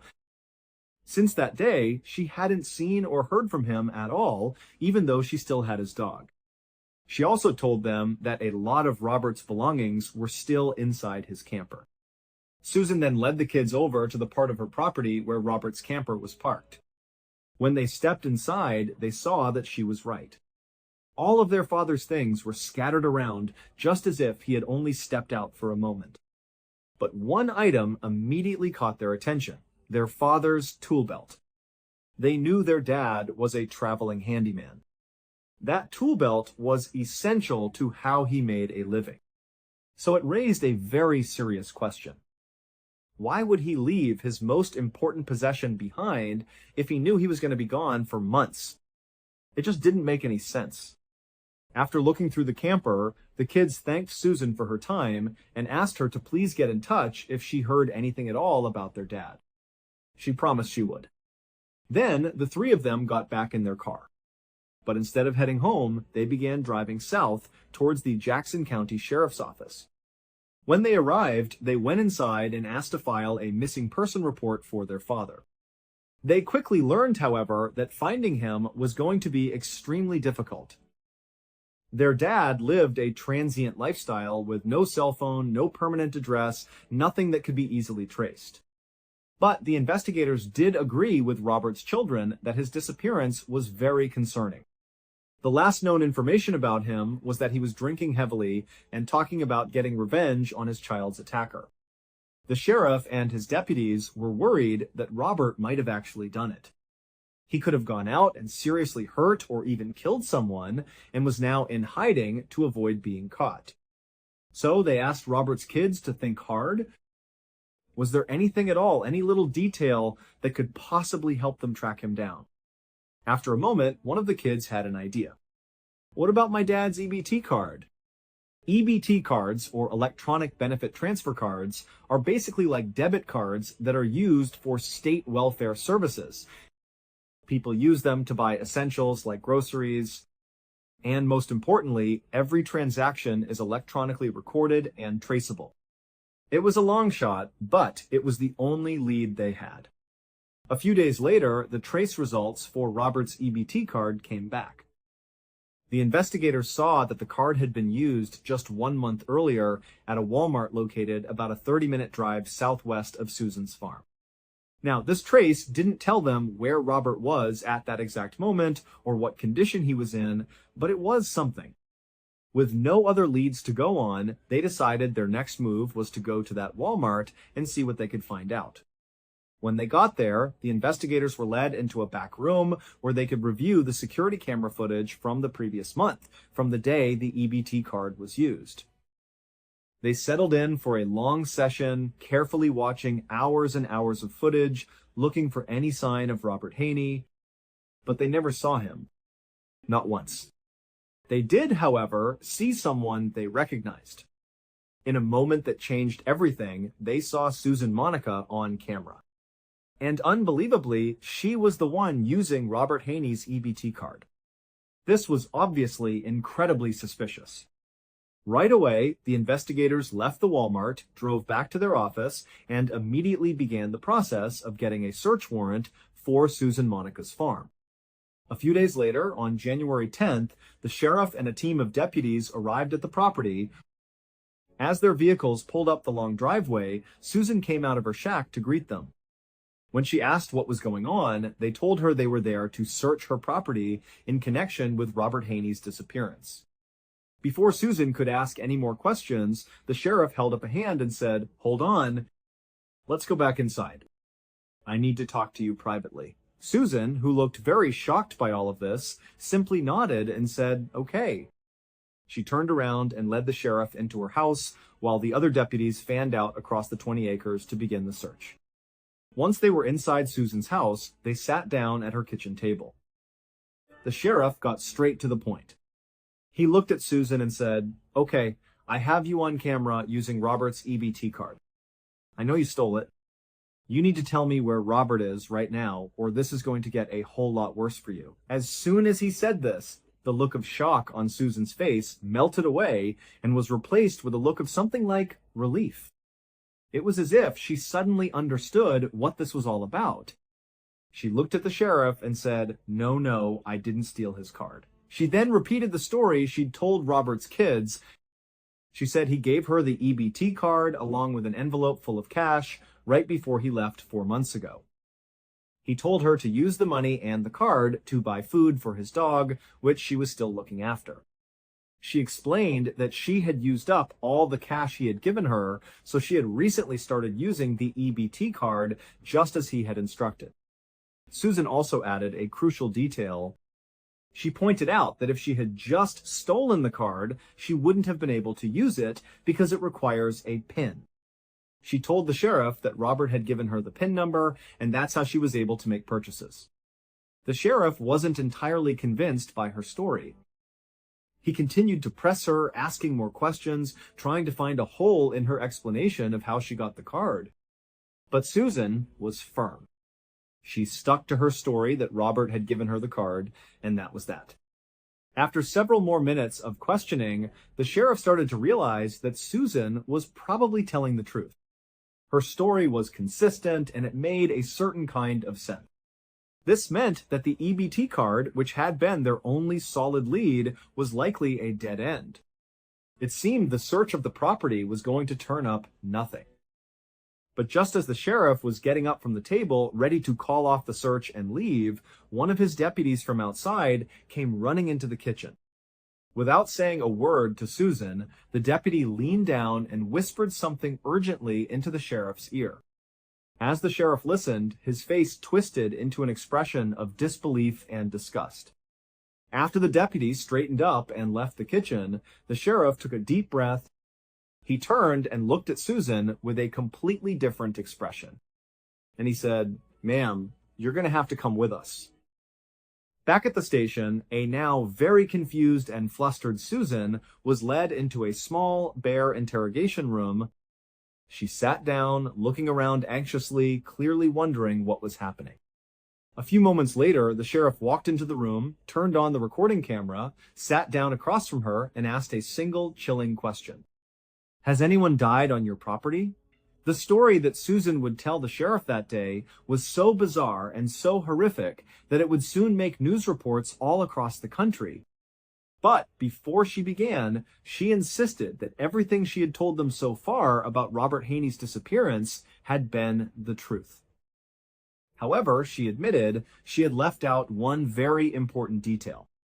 She claimed that after Robert handed her the envelope and the EBT card, and after he got into that stranger's car and drove away, he had, at some point, come back to her farm.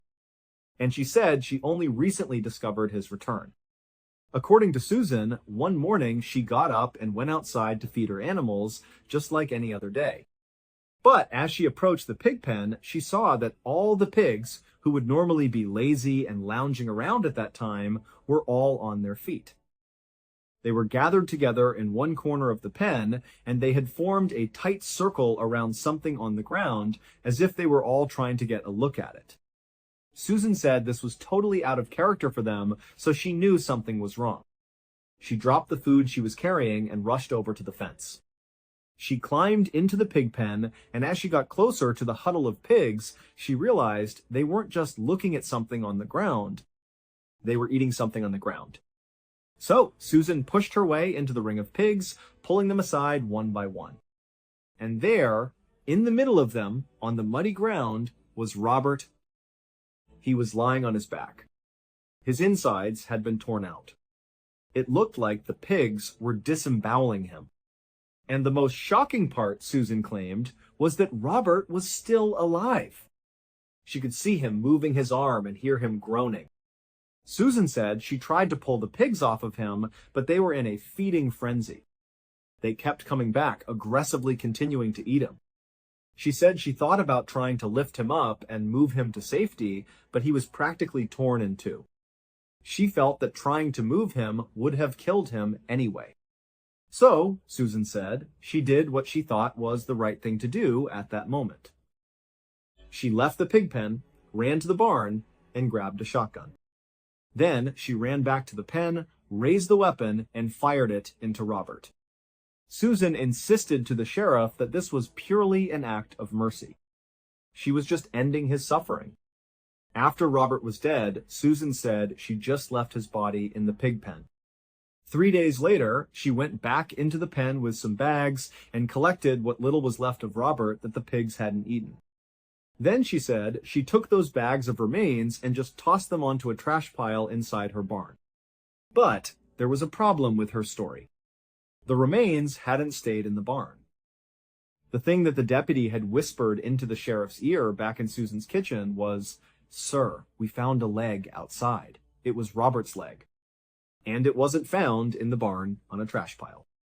It was found out in the open, in the middle of her property. When the sheriff confronted Susan with this fact, she just shrugged and suggested that maybe a wild animal had gotten into the barn, found the remains, and dragged the leg out into the field. The sheriff was stunned, and he didn't even know what to ask next. Finally, he just said, "Why didn't you call 911 when you first saw Robert? Maybe he could have been saved. Or at the very least, why didn't you tell someone after he was dead?" Susan's answer was that she was afraid. She was afraid that if word got out about what her pigs had done, the authorities would come and euthanize them. She said she would lose a major source of her income because she sold her pig's meat in town. And even if they weren't euthanized, she was worried that no one in town would want to buy her meat after learning that her pigs attacked and ate people. Susan told the sheriff exactly where in the barn he could find the bags containing the rest of Robert's remains. She even offered to take a polygraph test to prove that she was now telling the complete and honest truth. But when she actually sat down for the polygraph test, her behavior was very strange. She kept fidgeting and coughing and letting out these long, dramatic sighs. Her movements were making it impossible for the test operator to get an accurate reading. When the first test was over, the results were ruled inconclusive.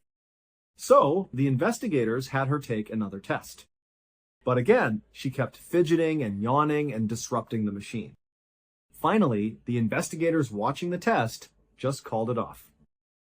They walked into the room and said to Susan, "We are going to search every inch of your farm. If there is anything else on that property that you haven't told us about, you are going to be in very serious trouble. Because we will find it." At that point, Susan stopped fidgeting. She looked up at the investigators, and after a long, silent pause, she reached across the table and grabbed a piece of paper and a pen. She pulled them towards her and began to draw. After a few seconds, it became clear that she was drawing a map of her farm. When she finished the drawing, she made a big X in the middle of it. Then she slid the map back across the table to the investigators. She looked at them and said, "If you go to that X, you'll find Stephen." The investigators were confused. "Who's Stephen?" they asked. "We're talking about Robert." It turned out that Robert Haney was not the only farmhand to have died on Susan Monica's property. In 2012, about a year before she hired Robert, Susan had hired another man named Stephen Delacino. And according to Susan, Stephen's story was a lot like Robert's. He was easy to get along with at first, he was quiet, and he was a hard worker. But at some point, Susan said, they had a major falling out. She told investigators she started to suspect that Stephen was stealing guns from her barn. So she went to confront him about it. During this confrontation, they got into a huge fight. Susan claimed she didn't remember all the details of what happened next, but she said that at some point during the fight, a gun went off. Stephen fell to the ground in the middle of the pig pen, bleeding from his head. And then, just like with Robert, all of Susan's pigs suddenly swarmed him and began to eat him. The stunned investigators asked her the same question again. If that's really what happened, why didn't you call 911? If it was an accident? And Susan gave them the exact same answer.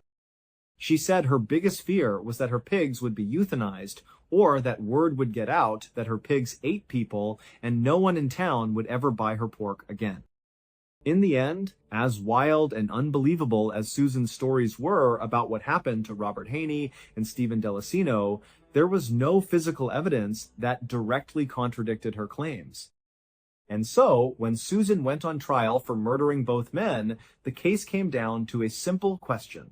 Did the jury believe her? And they did not. Not for a second.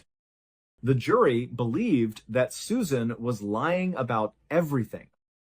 They concluded that, in reality, Susan, who was known to have a very quick and volatile temper, shot Stephen and shot Robert deliberately. They believed it was cold-blooded murder.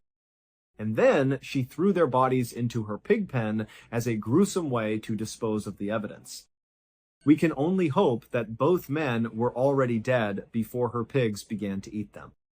On the 21st of April 2015, more than a year after Robert's children had first reported him missing, Susan Monica was convicted of 2 counts of murder, one for Robert and one for Stephen.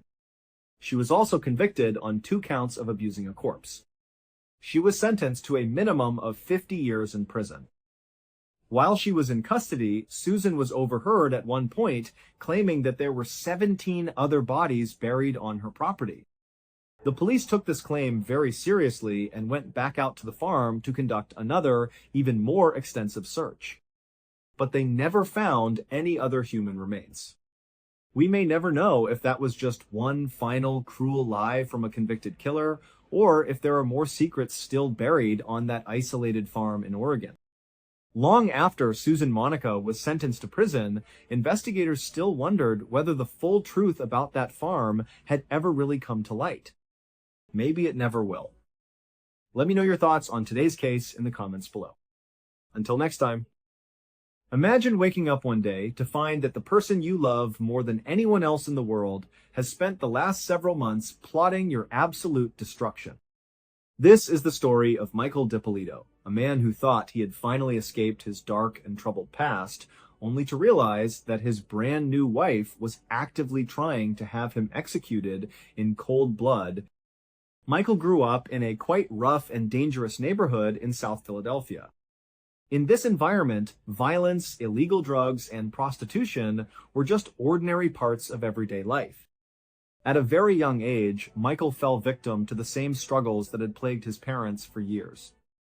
He became a severe alcoholic, and soon after, he developed an incredibly serious drug addiction.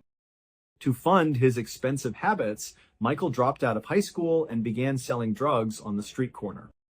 It was not long before he became completely homeless, sleeping in abandoned and freezing buildings at night just to survive. In 1993, while still in South Philadelphia, Michael was arrested for the first time and charged with drug possession and intent to distribute. Rather than showing up to court, Michael decided to run.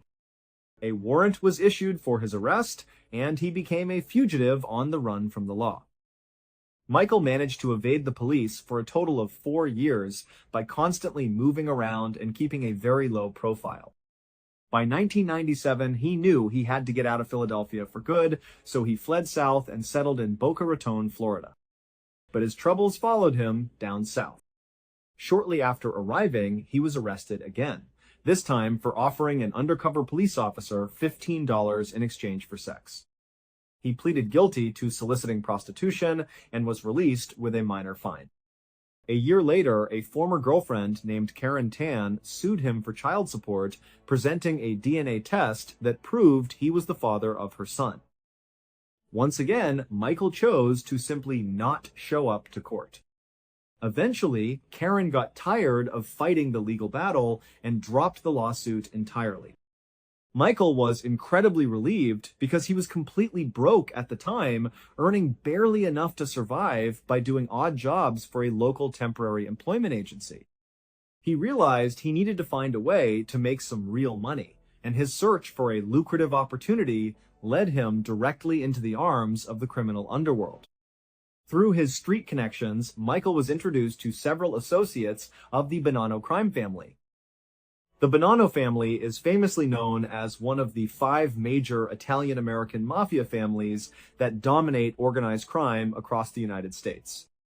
The mobsters took a real liking to Michael because he was incredibly charismatic, spoke quickly, and could convince almost anyone to trust him. They offered him a job inside one of their boiler room operations. In the world of crime, a boiler room is a high-pressure telemarketing scam where fraudsters call unsuspecting victims and use aggressive sales tactics to steal their money.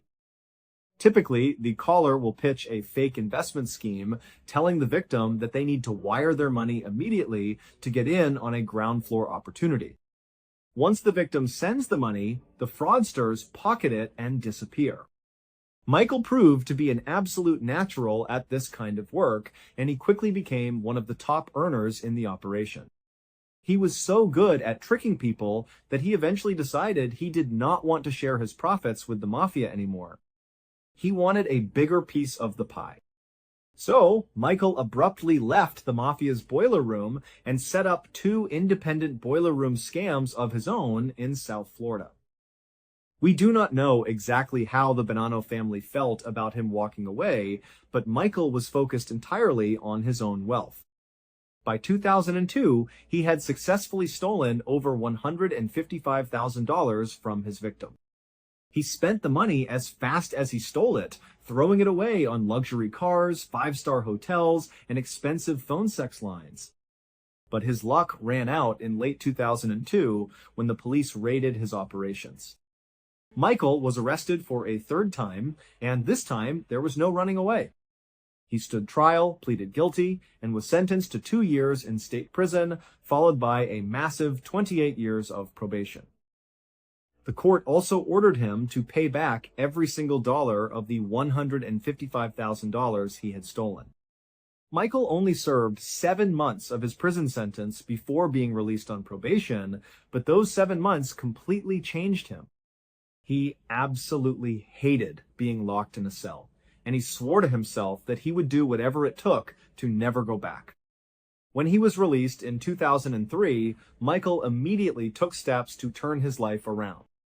He entered a strict sobriety program, started going to the gym every single morning, and studied hard to earn his GED. He wanted to prove to himself and the world that he could be a law-abiding citizen.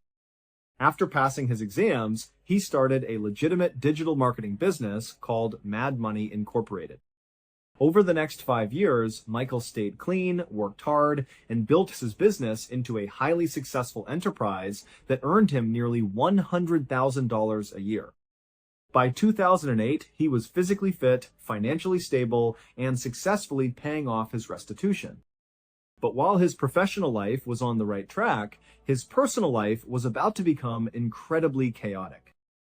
Michael had married his longtime girlfriend, Maria Luongo, in 2007.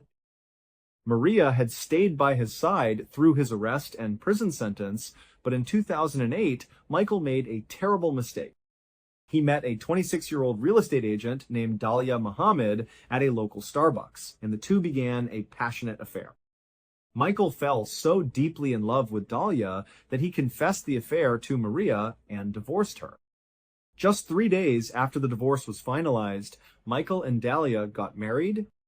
The newlyweds moved into a beautiful, expensive condominium that Michael bought for them in the coastal town of Boynton Beach, Florida. At first, their life together seemed like an absolute dream. They were deeply in love, and Michael felt like he had finally found his perfect partner. But only a month after their wedding, on the evening of the 12th of March, 2009, their dream turned into a living nightmare. Michael and Dalia were relaxing in their living room when they heard a loud, demanding knock on the front door. Michael opened the door and was shocked to find his probation officer standing on his doorstep, flanked by several police officers. The probation officer explained that they had received an anonymous phone call from someone claiming that Michael was using his condo to sell large quantities of steroids, ecstasy, and other illegal narcotics. Michael was absolutely horrified. He knew that any drug charge would instantly violate his probation and send him back to prison for the next 28 years. He told the officers that the tip was completely false, and he stepped aside to let them search the entire condo to prove his innocence. The police entered the home and conducted a thorough search, checking every room, closet, and drawer. But they found absolutely nothing illegal. Although the officers left without making an arrest, Michael and Dahlia were left completely shaken. Their home was in disarray, and the terrifying reality of Michael's vulnerability had set in. They decided they could not sleep in the condo that night, so they packed a few bags and checked into a nearby hotel to get some peace of mind. But the nightmare was far from over. The very next morning, as they walked out to the hotel parking lot to get into Michael's car, they were stunned to see the probation officer and several police cars waiting for them once again. The probation officer approached them and said they had received another anonymous phone call. This time, the caller claimed that Michael was keeping his drug supply hidden inside his vehicle. Michael was furious and terrified, but he once again gave them permission to search the car. The police went through the entire vehicle, opening the glove compartment, checking under the seats, and looking in the trunk. Once again, they found absolutely nothing. Over the next 2 weeks, Michael and Dahlia lived in a constant state of paranoia and fear. They could not stop talking about who might be behind the mysterious anonymous phone calls. Michael knew his past was full of people who had reasons to hate him. He wondered if someone from the Bonanno crime family was trying to set him up, or if one of the victims from his old boiler room scams was seeking revenge. The thought that someone was actively trying to ruin his life and send him back to prison was almost too much to bear. Then, on the night of the 29th of March 2009, 17 days after the first raid, Michael and Dahlia went out to a restaurant for dinner. When they walked out to the parking lot after their meal, they were horrified to see police officers surrounding Michael's car once again. Michael and Dahlia rushed over to the officers, pleading with them to understand that they were being targeted by an unknown enemy who was trying to frame him. But this time, when the police officers opened the trunk of the car and began to search, their expressions changed. Deep inside the trunk, tucked away underneath the spare tire, they pulled out a cigarette carton. Inside the carton was a small plastic bag filled with white powder. It was cocaine. The moment Michael saw the officer pull the bag of cocaine out of his trunk, he collapsed onto the pavement and began to sob uncontrollably. He knew that finding drugs in his possession meant his life was over. His probation would be revoked immediately, and he would be sent to state prison for the rest of his adult life. He wept and begged the officers to believe him, swearing on his life that he had never seen that cocaine before and that he was being set up. Dahlia stood beside him, watching her husband cry hysterically. For a brief second, she wondered if Michael had been lying to her all along and was actually back to his old ways. But seeing his absolute terror and despair, she chose to believe him. She joined in, crying and pleading with the officers to look at the pattern of events. She argued that it made no sense for someone to call the police multiple times if they actually had drugs in their possession. Amazingly, the police officers agreed that the situation was highly suspicious. They decided not to arrest Michael that night. Instead, they confiscated the cocaine and told the couple to go home safely. They promised to launch a full investigation to find the anonymous caller. Michael and Dahlia returned to their condo, locking every door and window behind them. They were incredibly grateful that Michael had not been arrested, but they were also living in absolute terror. Whoever was trying to frame Michael was no longer just calling in fake tips. They were actively breaking into their property and planting real drugs. They spent the next several months living like prisoners in their own home, constantly checking their security and worrying about when the next strike would come. But as the weeks turned into months, the anonymous phone calls suddenly stopped. By the summer of 2009, Michael and Dahlia began to believe that the danger had finally passed.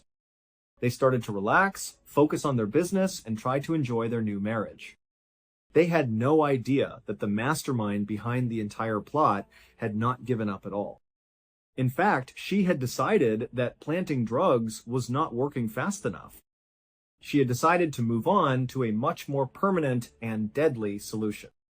On the morning of the 5th of August, 2009, Dahlia woke up at 5:45 in the morning, leaving Michael sleeping soundly in their bed. She put on her gym clothes and drove to her local fitness center. At around 6:30 in the morning, while Dahlia was working out on one of the treadmills, she checked her cell phone and saw that she had a missed call from an unfamiliar phone number. She called her voicemail and listened to the message. Her heart began to race as she heard the voice of a detective from the Boynton Beach Police Department. The detective told her that there had been a major incident at her condominium and that she needed to return home immediately. Terrified, Dahlia ran out of the gym, got into her car, and sped toward her neighborhood. As she drove, she called the detective back to find out what was going on. The detective refused to give her any details over the phone, saying only that the situation involved her husband and that he would explain everything when she arrived. When Dahlia turned onto her street, she was met with a massive police presence. There were patrol cars with their lights flashing, crime scene vans, and yellow police tape blocking off the entire front of her home. Forensic investigators were walking around her lawn, and photographers were taking pictures of her front door. Dahlia parked her car and was immediately approached by a police officer who led her past the tape toward the detective. The detective met Dahlia with a somber expression on his face. He looked at her and said very calmly and directly that they had received a report of a disturbance inside her condo earlier that morning. He told her that shots had been fired, and he was deeply sorry to inform her that her husband, Michael, had been killed. The moment the detective said those words, Dahlia collapsed into a state of pure hysteria. She began to scream, cry, and throw herself onto the detective, sobbing uncontrollably. She looked like a woman whose entire world had just been shattered in an instant. The police officers on the scene gently guided her to a nearby patrol car to calm her down, while crime scene photographers continued to document the area. What Dahlia did not know was that this entire scene was a massive, carefully orchestrated setup. The television show Cops was in town filming with the Boynton Beach Police Department, and their camera crews were hidden nearby in the bushes, capturing every single second of her dramatic reaction. The police then drove Dahlia to the station and placed her in a standard interrogation room, telling her they needed to ask her some questions to help find her husband's killer. In the quiet interrogation room, Dahlia sat crying, wiping her eyes with tissues as the detective tried to comfort her. He told her that they needed to act quickly to catch the murderer, and he asked her if she had any idea who would want to harm Michael. Dahlia immediately began to steer the conversation toward Michael's criminal past. She brought up his old ties to the Bonanno crime family and the victims of his boiler room scams. She suggested that one of these dangerous criminals must have finally tracked him down and executed him. The detective listened patiently, taking detailed notes on everything she said. But after a few minutes, the detective stopped writing. He leaned forward, looked Dahlia dead in the eyes, and told her that they needed to get to the truth. He asked her if she recognized a specific man. Before Dahlia could answer, the door to the interrogation room opened, and a large, heavily built man in handcuffs was escorted into the room. The detective asked Dahlia if she had ever seen this man before. Dahlia looked at him, shook her head with a look of confusion, and insisted that she had never seen him in her entire life. The truth was that Dahlia knew exactly who the man was, and she was the mastermind behind the entire plot. Almost immediately after marrying Michael, Dahlia had managed to transfer $200,000 of his money into her own accounts. But she was not satisfied with just a portion of his wealth. She wanted the entire condo, his business, and every single dollar he owned. To get it, she had spent months trying to frame him. She was the one who had made the anonymous phone calls to the police, and she was the one who had personally snuck into his trunk to plant the bag of cocaine under his spare tire. But when the police chose not to arrest Michael, her plan to send him to prison failed. That was when she decided to take more extreme measures. She reached out to an old ex-boyfriend of hers and asked him if he knew anyone who could act as a hitman to murder her husband. The ex-boyfriend was shocked by the request. He initially tried to laugh it off, but Dahlia kept calling him, offering to pay a large amount of money and making it clear that she was completely serious. Terrified of what she was planning to do, the ex-boyfriend went straight to the police and exposed her. The Boynton Beach Police Department immediately launched an undercover investigation to catch Dahlia in the act. They had one of their own undercover detectives pose as a professional contract killer. The ex-boyfriend arranged a meeting between Dahlia and the fake hitman in a parked car outside a local CVS store.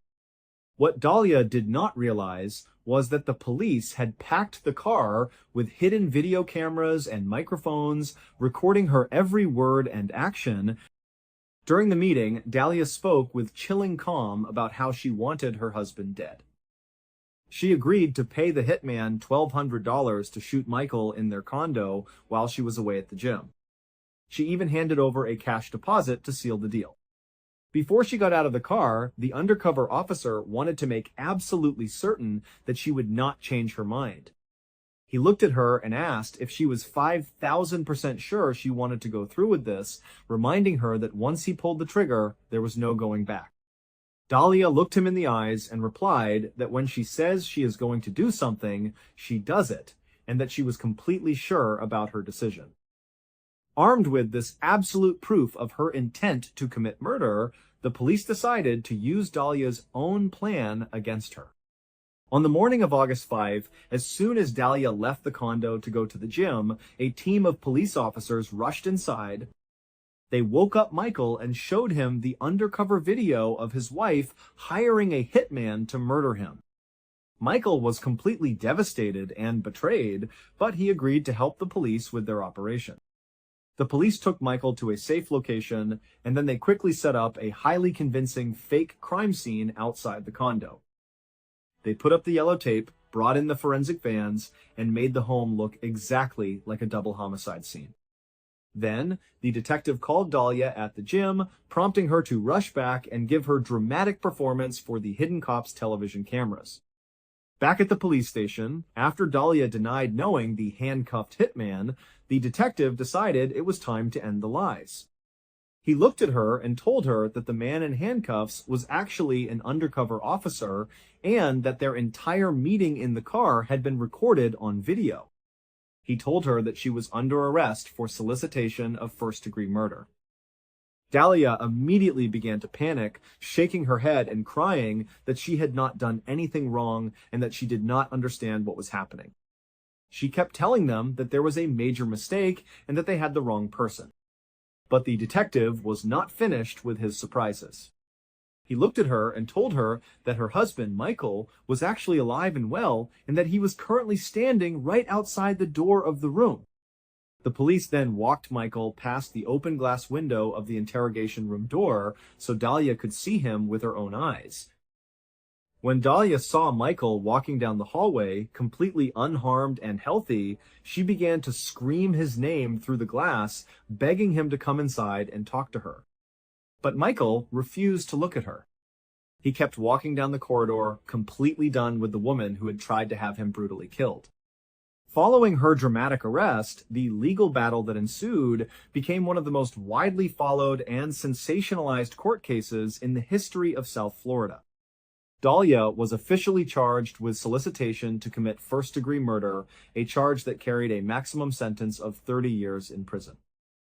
Her defense team, realizing that the physical evidence against her was absolutely overwhelming due to the undercover video, decided to present an incredibly bizarre and unconventional defense. They claimed that the entire murder-for-hire plot was never actually real. Instead, they argued that Dahlia and Michael were both working together on a public relations stunt in an attempt to land their own reality television show. The defense attorneys claimed that the couple had written a script together and that Dahlia's meeting with the fake hitman was simply an audition tape designed to generate viral attention and get them a contract with a major television network. They argued that Michael was fully aware of the plan the entire time and was simply playing his part in the stunt. However, this defense strategy quickly fell apart when the prosecution put Michael on the stand. Michael testified under oath that he had absolutely no idea his wife was trying to have him killed. He described the utter horror of sitting in the police station and watching his own wife negotiate the price of his life on an undercover video. He explained that he had genuinely loved Dahlia and had believed they were building a future together, only to realize that she had been manipulating him from the very beginning. The prosecution also presented the ex-boyfriend who had tipped off the police, as well as the undercover detective who had recorded the meeting. The jury did not buy the defense's reality television show explanation for a single second. In 2011, after a highly publicized trial, the jury found Dahlia guilty of solicitation to commit first-degree murder, and the judge sentenced her to 20 years in state prison. But the legal drama was far from over. Dahlia's defense team immediately filed an appeal, arguing that the intense media coverage and the selection of the jury had biased the trial against her. In 2014, an appeals court agreed and threw out her conviction, ordering a brand new trial. Dahlia was released on house arrest while she waited for her second trial to begin, wearing an electronic ankle monitor that tracked her every move. In 2016, the second trial took place, and this time her defense team tried a completely different strategy. They claimed that the Boynton Beach Police Department had acted improperly by setting her up and tactically coercing her into the murder-for-hire plot just so they could get featured on the highly popular national television show Cops. The defense argued that the police department was much more interested in getting good ratings and national fame on television than conducting a fair, unbiased, and ethical investigation.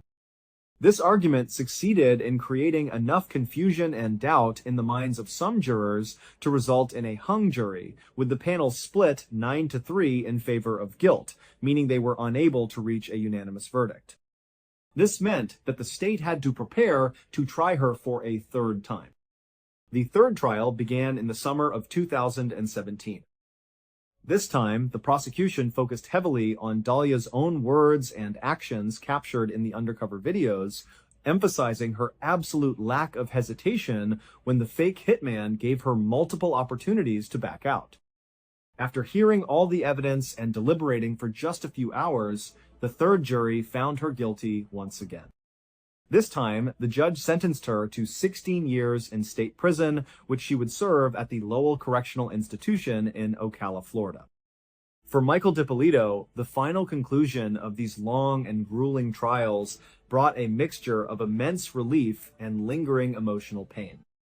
He had miraculously survived a highly calculated attempt on his life by the person he trusted most in the world, but the emotional scars of the betrayal were incredibly deep. In the years following the trials, Michael focused heavily on rebuilding his life and his marketing business. He spoke openly in several national television interviews about the psychological impact of the ordeal, describing how difficult it was to ever trust another human being after knowing that his own wife had slept next to him while secretly planning his execution. He expressed deep gratitude for the dedicated police officers who had saved his life, and he tried his best to move on from the sensationalized media circus that had surrounded his entire marriage. He had to rebuild his finances as well, as Dahlia had successfully drained a significant portion of his hard-earned savings during their short time together. Despite this massive betrayal, Michael managed to stay sober and continue running his digital marketing firm, proving that he was resilient enough to survive both his criminal past and the deadly plot of his former wife. The case of Dahlia remains one of the most famous true crime stories in modern American history, mostly because of how much of it was captured on film. The video of Dahlia crying hysterically at the fake crime scene contrasted with her cold and calculated behavior in the undercover sting car, is still widely viewed and analyzed by criminologists and crime fans around the world. It serves as a stark and chilling reminder of the terrifying power of deception and greed. Dahlia believed she could orchestrate the perfect crime and walk away with everything her husband owned, but her own arrogance and willingness to trust an undercover officer ultimately led to her downfall. Today, she remains behind bars, serving her 16-year sentence in a Florida state prison. The story leaves a haunting question for everyone who hears it, a reminder of the hidden dangers that can sometimes lurk behind a charming smile. It forces us to ask ourselves how well we truly know the people we share our homes and our lives with, and what they might be capable of when the cameras are not rolling. Thank you so much for watching. Let me know what you thought of today's episode in the comments. And remember, we have a whole playlist of true crime episodes ready for you to binge right now. Until next time, see ya. Imagine living in a city of over 3.5 million people, where the streets are a constant roaring sea of traffic, dust, and heat. This is Ibadan, one of the largest and most populated cities in Nigeria. In a place this massive, it is incredibly easy to feel lost or ignored. But for a specific group of young men, they found their community on the back of two wheels. In Nigeria, motorcycle taxi drivers are known as Okadas. They are the lifeblood of Ibadan, weaving through gridlock to get people to work, school, and home. Because their job is tough and often dangerous, the Okada riders developed a remarkably tight-knit brotherhood. They would gather at specific spots along the city streets, waiting for fares, sharing food, and talking about their lives. They looked out for one another. If a rider went down, the others would help him. If a rider got into trouble with a difficult customer, a dozen others would show up to back him up. They knew each other's routines, families, and dreams. So, in the early months of 2014, when two of these riders suddenly stopped showing up to their usual spots, the entire Okada community noticed immediately. At first, their friends and families held out hope that maybe they had just taken a long-distance fare or gone to visit relatives in another town. But as the days turned into weeks, the silence grew deafening. The families went to the local police to report the men missing, but the police did not seem to care very much. They brushed the families off, suggesting that the young men had probably just walked away from their lives to find better jobs in a different city, or that they had simply run off to avoid some debts. The Okada riders knew this was not true. These men loved their jobs and would never just abandon their families and their valuable motorcycles without saying a word. Realizing that the authorities were not going to lift a finger, the Okadas decided to take matters into their own hands. They launched an informal, citywide search. As they went about their daily shifts, dropping off passengers in every corner of Ibadan, they kept their eyes peeled. They rode down narrow side streets, checked dark alleys, and asked shopkeepers if they had seen their missing brothers. But despite their constant vigilance, they found absolutely nothing. It was as if the earth had opened up and swallowed them whole. Then, on March 22nd of that same year, a third Okada rider vanished. His name was Lanre Sidiku. Lanre was a young, hard-working guy who was incredibly popular among his peers. He was always smiling, quick with a joke, and incredibly reliable. Unlike the first two riders who had disappeared during their off hours, Lanre went missing right in the middle of a busy workday. On that afternoon, Lanre was hanging out at his usual meetup spot on a bustling city street, waiting for his next fare. His fellow riders were right there with him, chatting and enjoying the afternoon sun. Eventually, two men walked up to Lanre and asked for a ride. Lanre agreed. The two passengers climbed onto the back of his motorcycle, and he kicked the engine over and drove away. In Ibadan, Okada trips are typically very short. Drivers usually take passengers just a few miles down the road, drop them off, and head straight back to their designated stations to pick up the next fare. It was an assembly line of quick trips. But as the afternoon faded into evening, Lanre still had not returned. At first, his friends at the meetup spot figured he might have landed a rare, high-paying passenger who wanted to go all the way to the other side of the city.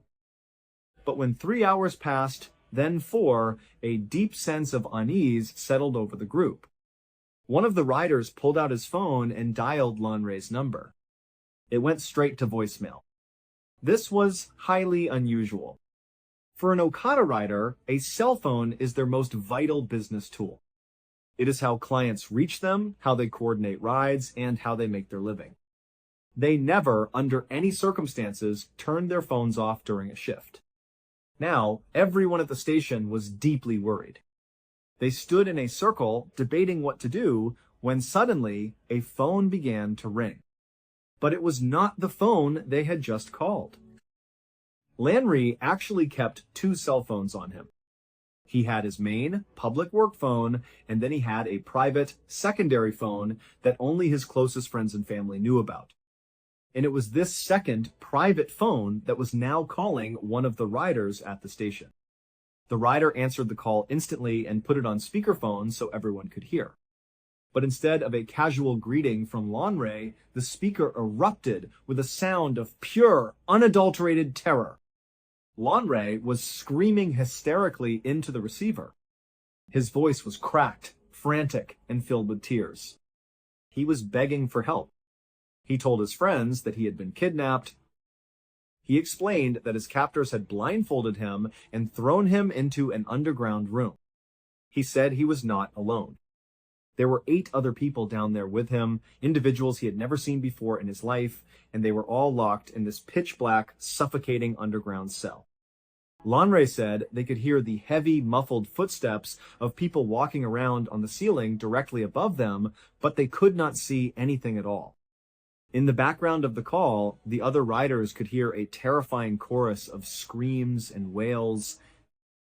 The other 8 captives were screaming as loud as they possibly could, trying to make enough noise so that whoever was walking above them might hear them and let them out, or perhaps hoping the voice on the other end of the line would hear their desperation. Lanre explained that when they were captured, the kidnappers had aggressively searched them and confiscated all of their belongings, including their wallets and their primary cell phones. But in their haste, the kidnappers had completely missed the small secondary phone that Lanre kept tucked away in a hidden pocket. That tiny mistake was their only lifeline. The riders holding the phone were absolutely horrified. They tried to calm Lanre down, shouting into the speaker for him to take a deep breath and tell them where he was so they could come get him. Lanre took a ragged breath and tried to compose himself. He told them he did not know the exact coordinates, but he had managed to pay close attention to the route while he was being transported. He told them they needed to get onto the main highway leading out of Ibadan and head toward the outskirts of the city. He said they needed to look for the dense, dark tree line of the Soka forest. Right at the edge of the woods, where a narrow dirt footpath began, they would see 2 rusted, burned-out cars. Lanre told them that if they found those cars and followed that footpath deep into the Soka forest, they would eventually hear the voices of the captives crying out from beneath the ground. He begged them to hurry, because he did not know how much time he had left before the captors returned and discovered his hidden phone. The riders at the station yelled back that they were coming right now. They told him to stay on the line, to keep talking to them so they could use his voice as a guide once they entered the woods. But right as they said those words, the line abruptly went dead. They tried calling the number back, but it went straight to voicemail. The phone had either been turned off, run out of battery, or worse, discovered by the kidnappers. There was no time to lose. Approximately 40 Okada riders from Lanre's meetup spot immediately ran to their bikes, kicked them into gear, and roared out onto the city streets. They drove in a massive, tight formation, weaving through traffic and ignoring traffic lights as they sped toward the highway. They pushed their motorcycles to their absolute limits until they left the concrete jungle of Ibadan behind and the dark, imposing trees of the Soka forest appeared on their left. They slowed down, scanning the shoulder of the road, looking for the landmark Lanre had described. Sure enough, after a few miles, they spotted the skeletal, rusted remains of two burned-out cars parked right at the edge of the woods. The riders pulled over, parking their bikes on the side of the highway. They looked at the entrance to the footpath. It was incredibly narrow and heavily overgrown with thick vines, tall weeds, and dense brush. It was completely impassable for their motorcycle. They realized they would have to continue on foot. Unarmed and completely unprepared for what might lie ahead, the 40 men stepped past the rusted cars and onto the path. The forest was thick and dark, blocking out much of the late afternoon sun. Because the trail was so narrow, they had to walk in a single file line, moving quietly through the brush. They did not make a sound. They were straining their ears, trying to catch the faint sound of Lanre's voice or the screams of the other captives coming from beneath the dirt. The only sound was the rustling of leaves and the snapping of twigs under their boots. The tension was thick enough to cut with a knife. Suddenly, the rider at the very front of the line froze. He holds up his hand, signaling for everyone behind him to stop. They all went dead silent, holding their breath, listening. Then, about 50 feet ahead of them, the thick foliage parted. A man they had never seen before leaped out from behind a massive tree. He screamed something at them in a harsh, angry tone. Before anyone could react, the man raised a heavy gun and began firing directly at the line of riders. The loud cracks of gunfire shattered the silence of the forest. The 40 Okada riders, completely defenseless, turned on their heels and sprinted back down the path as fast as their legs could carry them. They burst out of the tree line, threw themselves onto their motorcycles, and peeled out onto the highway, racing back toward the safety of the city. When they finally got back to their meetup spot, they were trembling and out of breath. They gathered in a tight circle to discuss what had just happened. They knew they could not just abandon Lanre and the other captives. If they did nothing, those people would surely die. They briefly considered going to the police, but after the lazy and dismissive response they had received regarding the first two missing riders, they knew the police would take hours, if not days, to organize any kind of response.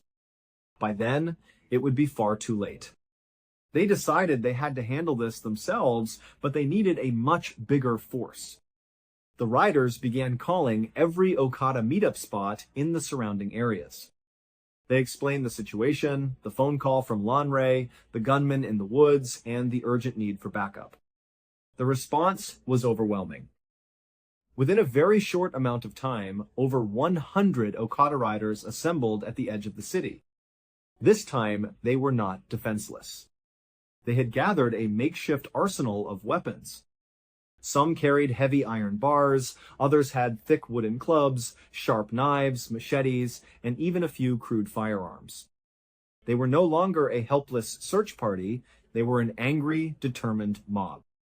They climbed back onto their bikes and roared down the highway, a massive convoy of headlights cutting through the descending twilight. When they arrived back at the Soka forest, they parked their motorcycles in a massive row along the shoulder of the highway. They bypassed the two burned-out cars and marched onto the narrow footpath. But this time, they made absolutely no attempt to be quiet. They marched shoulder to shoulder where they could, waving their weapons in the air and letting out loud, terrifying war cries. They wanted the gunmen and anyone else hiding in those woods to know that a massive, angry horde was coming for them and they were ready for a fight. They marched deep into the forest, fully expecting to be shot at any moment. But the woods remained eerily quiet. The gunmen from before had apparently fled, terrified by the sheer volume of noise and the size of the incoming mob. After walking for what felt like miles through the dense vegetation, the path suddenly opened up. The thick trees gave way to a massive circular clearing in the middle of the forest. Flowing right through the center of this clearing was a small but deep river with fast-moving water. It would have been incredibly difficult to cross on foot, but spanning the water was an old, crumbling stone bridge. On the far side of this bridge, sitting in the gloomy twilight, were two dilapidated buildings. The first building, located closest to the bridge, was a small, weather-worn shack made of dark plywood. It had a single dirty window that looked out toward the path. The second building, situated further back in the clearing, was a massive warehouse-like structure with high, crumbling concrete walls. Surrounding this large warehouse was a tall, rusted chain-link fence with thick coils of rusty barbed wire wrapped tightly around the top. The entire place looked completely abandoned, like an old, forgotten industrial site rotting away in the middle of the wilderness. The mob of Okada riders slowed their pace as they stepped into the clearing, their eyes scanning the dark structures for any sign of movement. As they approached the crumbling stone bridge, one of the riders glanced down at the muddy banks of the river below. He gasped and pointed. Tucked away under the shadow of the stone arch, partially hidden by tall river reeds, was Lanre's motorcycle. It had been driven down here, pushed off the path, and hidden away. This was the absolute proof they needed. Lanre was here, or at least he had been very recently. The riders surged across the bridge, their anger and adrenaline reaching a boiling point. They ran straight to the small plywood shack. One of the men kicked the door open, ready to face an attacker, but the tiny building was empty. However, what they saw inside the shack made them pause in confusion. The small room was packed from floor to ceiling with hundreds and hundreds of articles of clothing. There were piles of shirts, pants, dresses, children's clothes, and hundreds of pairs of shoes. There were also wallets, bags, and personal identification cards scattered everywhere. It looked like a bizarre, silent museum of lost people. Confused and deeply unsettled, the mob backed out of the shack and turned their attention to the massive concrete warehouse behind the barbed wire fence. They stood before the fence, shouting for whoever was inside to show themselves, but only silence echoed back from the concrete walls. One of the riders had brought a pair of heavy bolt cutters to use as a club. He stepped forward, bent down, and began cutting through the thick metal links of the fence. He worked quickly, cutting a massive, jagged hole in the barrier. The riders squeezed through the opening one by one, stepping onto the overgrown ground inside the perimeter. The warehouse was silent. The windows were set very high up on the concrete walls, making it impossible to see inside. But as they walked around the perimeter of the building, a horrific, overpowering stench began to wash over them. It was the unmistakable, sweet, and sickening smell of decay. They continued around to the very back of the structure, where they finally found an entrance. The doorway was blocked by a large, rusted sheet of tin metal that had been propped up against the gap in the concrete wall.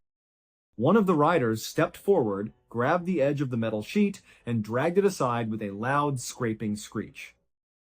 A few of the armed riders immediately stepped through the threshold, holding their weapons high, ready to fight off any guards or kidnappers who might be waiting in the shadows. But as their eyes adjusted to the dim, dusty light inside the warehouse, their weapons slowly lowered.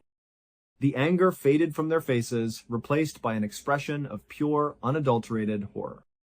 In the middle of the dirt floor lay a tilted concrete slab propped up on stones with a blood-stained wooden bowl positioned to catch runoff. Surrounding this slaughtering slab were human bones, some still with decaying flesh clinging to them. Along the walls, chained up like animals, were 23 skeletal, barely alive people who had been kept in a catatonic state. These captives were being systematically harvested for their body parts to fuel a highly lucrative, illegal black market trade in ritual magic materials. Herbalists in Nigeria paid massive sums for fresh human organs and limbs, believing they would grant wealth and power to their clients. The warehouse was essentially a body part factory where victims were kept alive and butchered on demand. In the back rooms, searchers also discovered a crude guillotine and a live chained crocodile, which the captors used to dispose of the dead or those who could no longer survive the harvesting process. According to the locals living nearby, they had seen a black Jeep with tinted windows drive down a rough, hidden path to the warehouse every single night at 8 o'clock for the last 10 years. Each night, the forest would echo with horrific, blood-curdling screams until the jeep departed around 9:30. The locals had repeatedly complained to the police, but the police brushed them off and told them to ignore it. It turned out the driver of the jeep was the primary distributor of the harvested parts, delivering them directly to wealthy clients. When the Okada mob stormed the property, the guards and the driver of the jeep fled through the hidden road, leaving the survivors behind. The riders quickly smashed the heavy chains to free the 23 survivors, but as they searched the faces of the barely conscious victims, they realized Lanre was not among them. They began searching the mass graves outside, but there was still no trace of their missing friend. Lanre had said on the phone that he was locked in an underground cell, but the warehouse had a solid concrete floor. The Okadas desperately searched the property for a hidden entrance, hammering on the ground and begging the catatonic survivors for answers, but they got nothing. When the police finally arrived, the riders begged them to bring heavy digging equipment to excavate the site. Instead, the police cordoned off the area and, within days, brought in bulldozers to completely demolish the warehouse, burying any hidden chambers under a mountain of rubble. Many believed the police did this to cover up their own corruption and complicity. For weeks, the Okadas returned with shovels to dig through the debris, but they never found the underground cell. It is believed that Lanre and the other 8 captives remained trapped beneath the earth, suffocating in the dark. While no one was ever legally prosecuted, the Okadas did deliver a swift form of street justice. A few days after the discovery, they caught a suspicious man wandering the ruins with several fresh human tongues in his pockets and dozens of cell phone SIM cards. Assuming he was part of the harvesting ring, the mob killed him on the spot. Later, a well-educated survivor revealed how she had been kidnapped by men in a fake police van, stripped naked at the clothing shack, and chained inside the warehouse to watch others get butchered. Her story exposed how easily ordinary people were snatched from the safety of their homes to feed the insatiable demand of the black market. The Soka Forest remains a dark scar on the history of Ibadan, a place where hundreds of innocent people vanished into the shadows and where a frantic plea for help came just a few feet too late. The Soka Forest tragedy left the community of Ibadan in a state of absolute shock and mourning.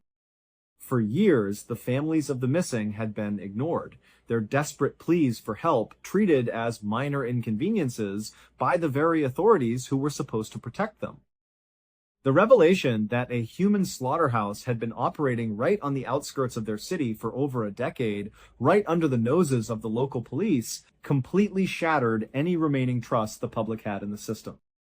The Okada riders, who had shown immense bravery by banding together and marching into the dark woods to save one of their own, were left with a hollow victory. They had saved 23 lives, a truly heroic feat, but they were forced to live with the agonizing knowledge that they could not save their friend Lanre. The silence from the ground where the warehouse once stood remains a heavy, suffocating weight.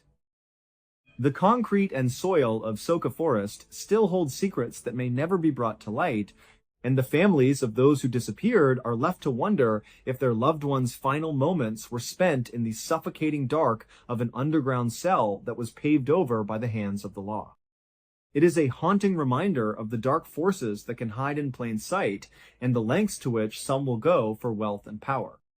The stories of the survivors who managed to escape the Soka Forest warehouse serve as a stark testament to the resilience of the human spirits in the face of absolute darkness.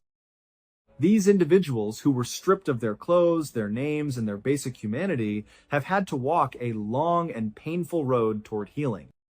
Many of them continue to suffer from severe physical ailments and deep psychological trauma that will affect them for the rest of their lives. But their survival also stands as a permanent indictment of a broken system that failed them for so many years. The forest may have slowly reclaimed the physical ruins of the warehouse, but the memory of what happened there can never be completely erased. It forces us all to look much more closely at the quiet shadows that exist in our own backyards today. Before you go, just remember this. Somewhere beneath that forest, there may still be voices that were never heard and never will be. If you enjoyed this episode, let me know in the comments and check out the rest of our true crime stories. Because sometimes the scariest stories don't have endings. Until next time. There is a very common saying that curiosity killed the cat. But in the real world, curiosity and desperate necessity can lead humans into places they have no business being. Today, we are going to look at 3 completely different places on our planet where humanity has drawn a very clear line in the sand. These are places marked by warning signs, towering fences, or terrifying reputations where people are told in no uncertain terms that if they cross this boundary, they are stepping into a realm where they are no longer at the top of the food chain. In these places, the dangers are not just environmental.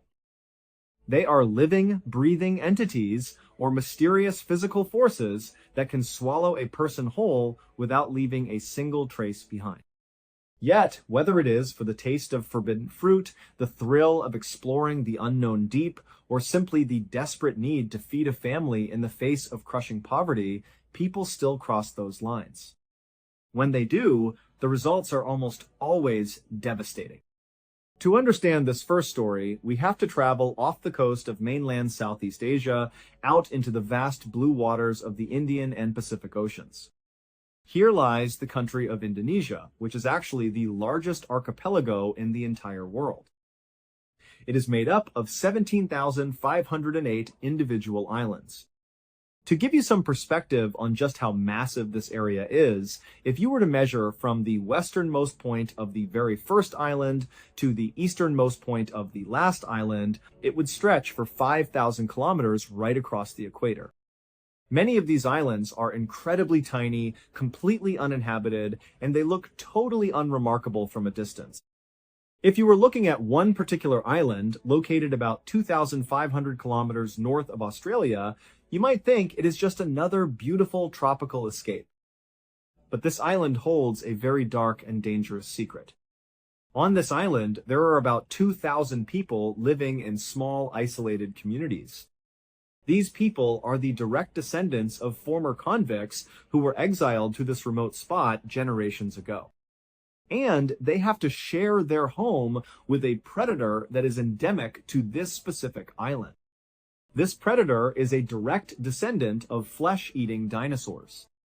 This creature can grow up to 10 feet long and can weigh as much as 350 pounds. It has a sensory system that is so incredibly developed that it can taste blood in the air from up to 9 kilometers away. In fact, these creatures are so good at smelling blood and death that whenever there is a burial on this island, the locals have to place massive, heavy boulders over the grave sites. If they do not, these creatures will come running out of the thick jungle, dig up the freshly deceased, and eat them. This creature is the Komodo dragon. Now, a Komodo dragon has a savage bite, and they certainly have the strength and the teeth to rip a human being completely in two. But the way they hunt is actually much more sinister. They do not typically bite to kill their prey on the spot.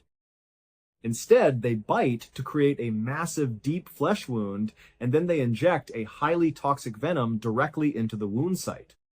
This venom prevents the blood from clotting and sends the victim into shock. This clever and terrifying adaptation allows the Komodo dragon to avoid expending a ton of energy chasing down their prey. They basically just bite you once, poison you, and then they walk away. They will follow you at a distance, waiting for up to 24 hours for you to slowly weaken and die, and then they will close in and eat you. They are strict carnivores with a truly voracious appetite. A single Komodo dragon can eat up to 80% of its own body weight in a single day. The locals have watched these monsters bite goats and then literally eat them whole by opening their jaws incredibly wide and ramming the goat's body against a tree trunk to force it down their throats. But when goats, sheep, and wild buffalo are not enough to satisfy their constant hunger, these dragons will start eating each other. Cannibalism is so common among Komodo dragons that their young actually spend the first 4 years of their lives hiding high up in the trees. They do this because if an adult Komodo dragon, even their own parent, spots them on the ground, they will be eaten immediately.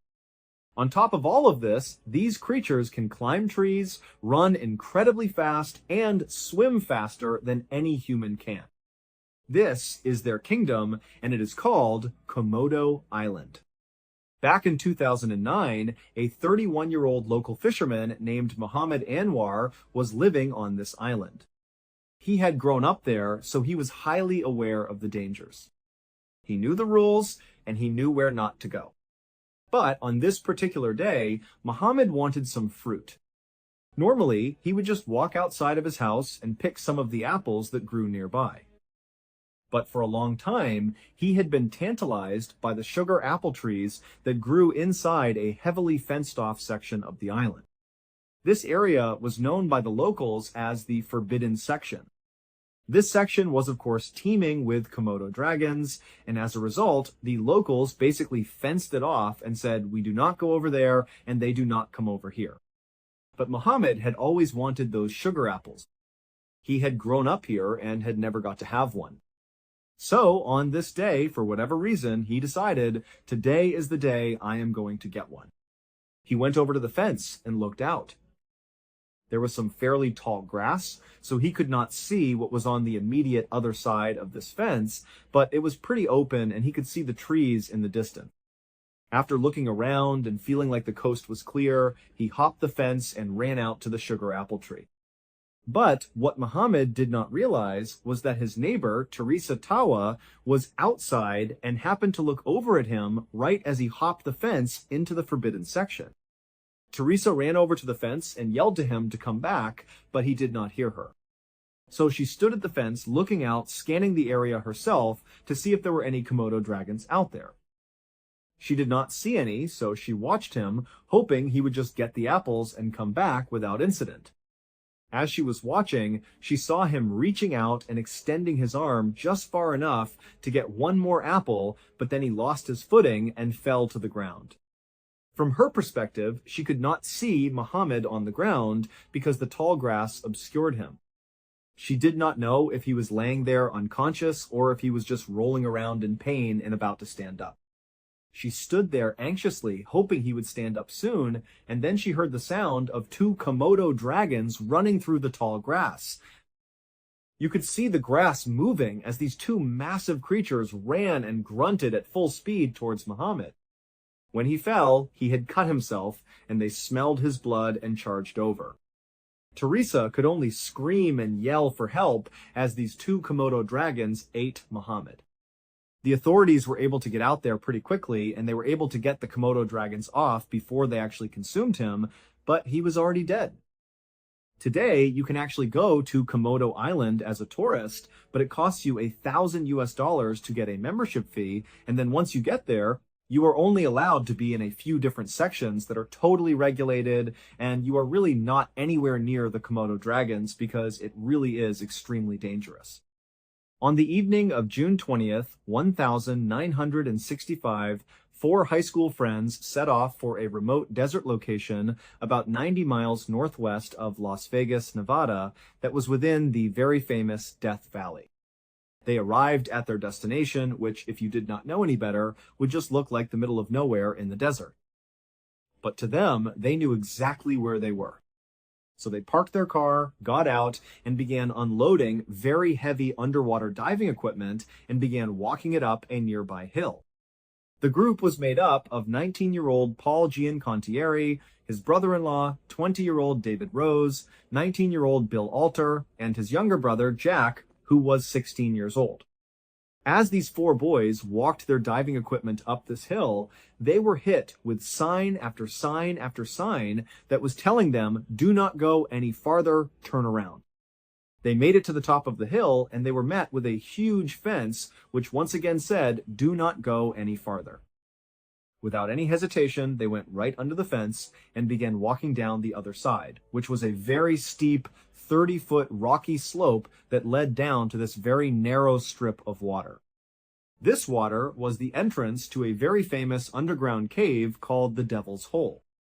Their plan was to dive all the way down to the bottom of the cave, which was at 325 feet. So they got down to the bottom of the hill and they began putting on their scuba gear. But Jack, the youngest, started having second thoughts. He told them he did not want to do this anymore. They told him to suit himself, and so Jack volunteered himself to sit on the outside and be their lookout, while the other three, Paul, David, and Bill, went ahead with the dive. They put on the rest of their equipment and hopped into the warm water, which stays at about 92 degrees Fahrenheit year-round.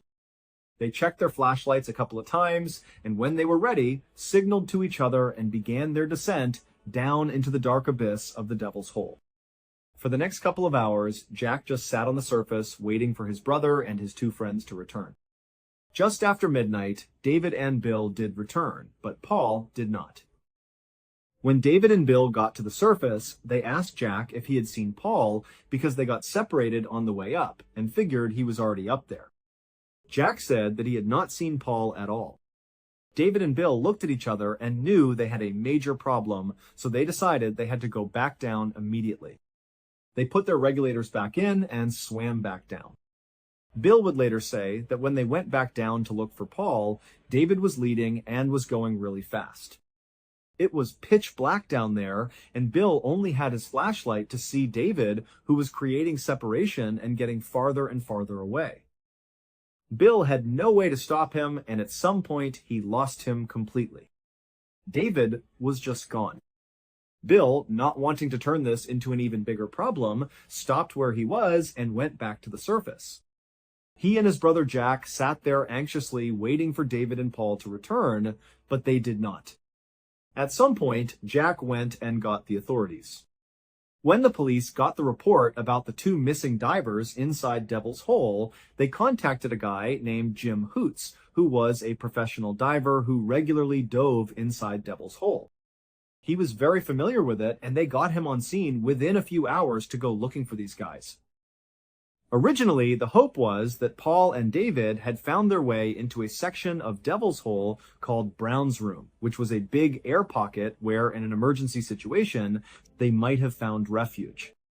Jim and his dive partner got to the edge of Devil's Hole, put on their gear, and hopped in. They began their descent into the total darkness using their powerful lights. They went down about 90 feet to where the tunnel basically funnels down to a narrow point. You have to wriggle through and push through this tight section, and once you get through that, you enter into a massive chasm. If you shine your light in any direction, the walls are so far away that it looks like you are shining a light into infinity. To get to Brown's room, they needed to push through that little funnel and then immediately turn left and track the ceiling until they found a tunnel that goes back up again. That tunnel is very tight and claustrophobia-inducing, but if you take it 90 feet back up, you get to Brown's room. Jim and his partner made their way up this tunnel and got to the air pocket, but there were no divers there. So they went back down through the tunnel and into that huge chasm. They knew that if the boys were not in the air pocket, they were going to go down further to see if they could find them on the lower ledge. The lower ledge was a rocky outcropping about halfway down to the bottom of the cave. It was a natural break point before you went to the bottom. As they descended in this infinity chasm, Jim was shining his flashlight in every direction looking for signs of these guys, and at some point, his light picked up a reflection on the lower ledge. They got down to the lower ledge and saw that the reflection was from the glass of a dive mask sitting right on the rocks. Next to it was a single dive fin. Jim and his partner picked these items up, went back to the surface, and confirmed with Jack and Bill Alter that the mask and fin indeed belonged to David and Paul. Afterwards, they told the search party that the boys were not in Brown's room, and since they would have run out of air by now, it was safe to say they were deceased. Jim and his partner wanted to go back in and go all the way to the bottom to confirm if their bodies were down there. They got back in the water, went down the 90 feet, wriggled through the narrow section, and descended past the lower ledge all the way down to 325 feet. But as they scanned the bottom, they saw absolutely nothing. There were no bodies, no equipment, nothing. It was at this point that Jim noticed a little hole in the bottom of the cave floor, barely big enough for a full-size person with tanks to fit through. When he got to the edge, he felt a strong current pulling his legs down into this hole.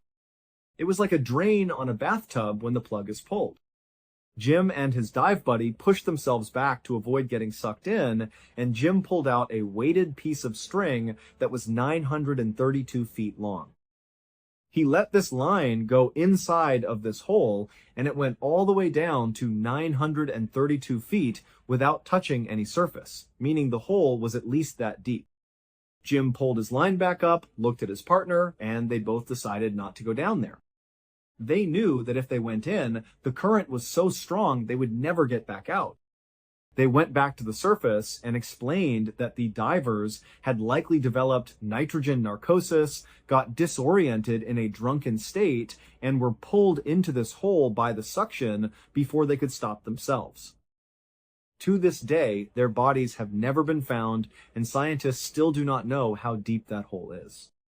But in 2012, an earthquake in Mexico, 2,000 miles away from Devil's Hole, caused a tsunami to come through Devil's Hole. Scientists believe that hole leads to an underground ocean that connects to other parts of the world as far away as 2,000 miles. Today, diving is still strictly forbidden inside Devil's Hole.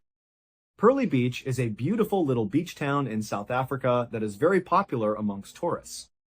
There is lots of snorkeling, whale watching, and horseback riding on the beach. But behind this beautiful vacation town, down a bumpy access road going inland, you come to an unmarked settlement called unexplained. This place is the exact opposite of a vacation resort.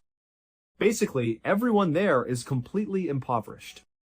Beyond some seasonal cleaning jobs and the occasional gardening job, there is virtually no work in that area.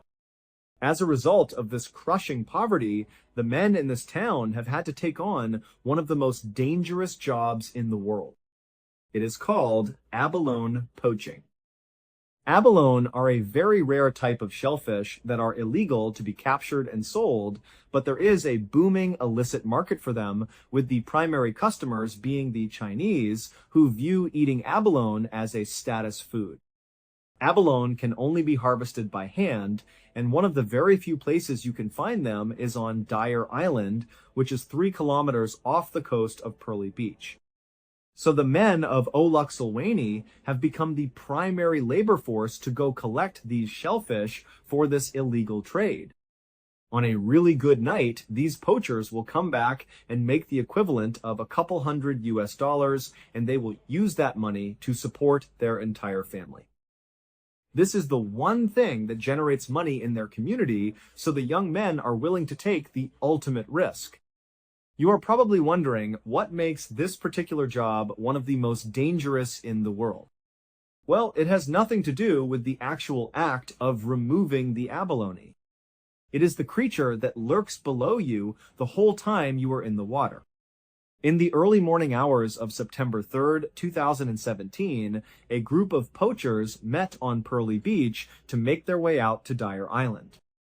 Because they are so poor, they do not have the money to rent a boat, so they swim the 3 kilometers out there. It takes them about 3 hours to swim out. Then they stay there for 3 hours, going down on a breath hold over and over again, pulling abalones off the reef, and then they swim 3 hours back. This particular day, they were pulling up their wetsuits, chatting nervously, and trying not to talk about the sharks. One of the men was 34-year-old Zalela, who had taken a break from poaching because of the danger, but he had just found out his wife was pregnant and needed the extra cash.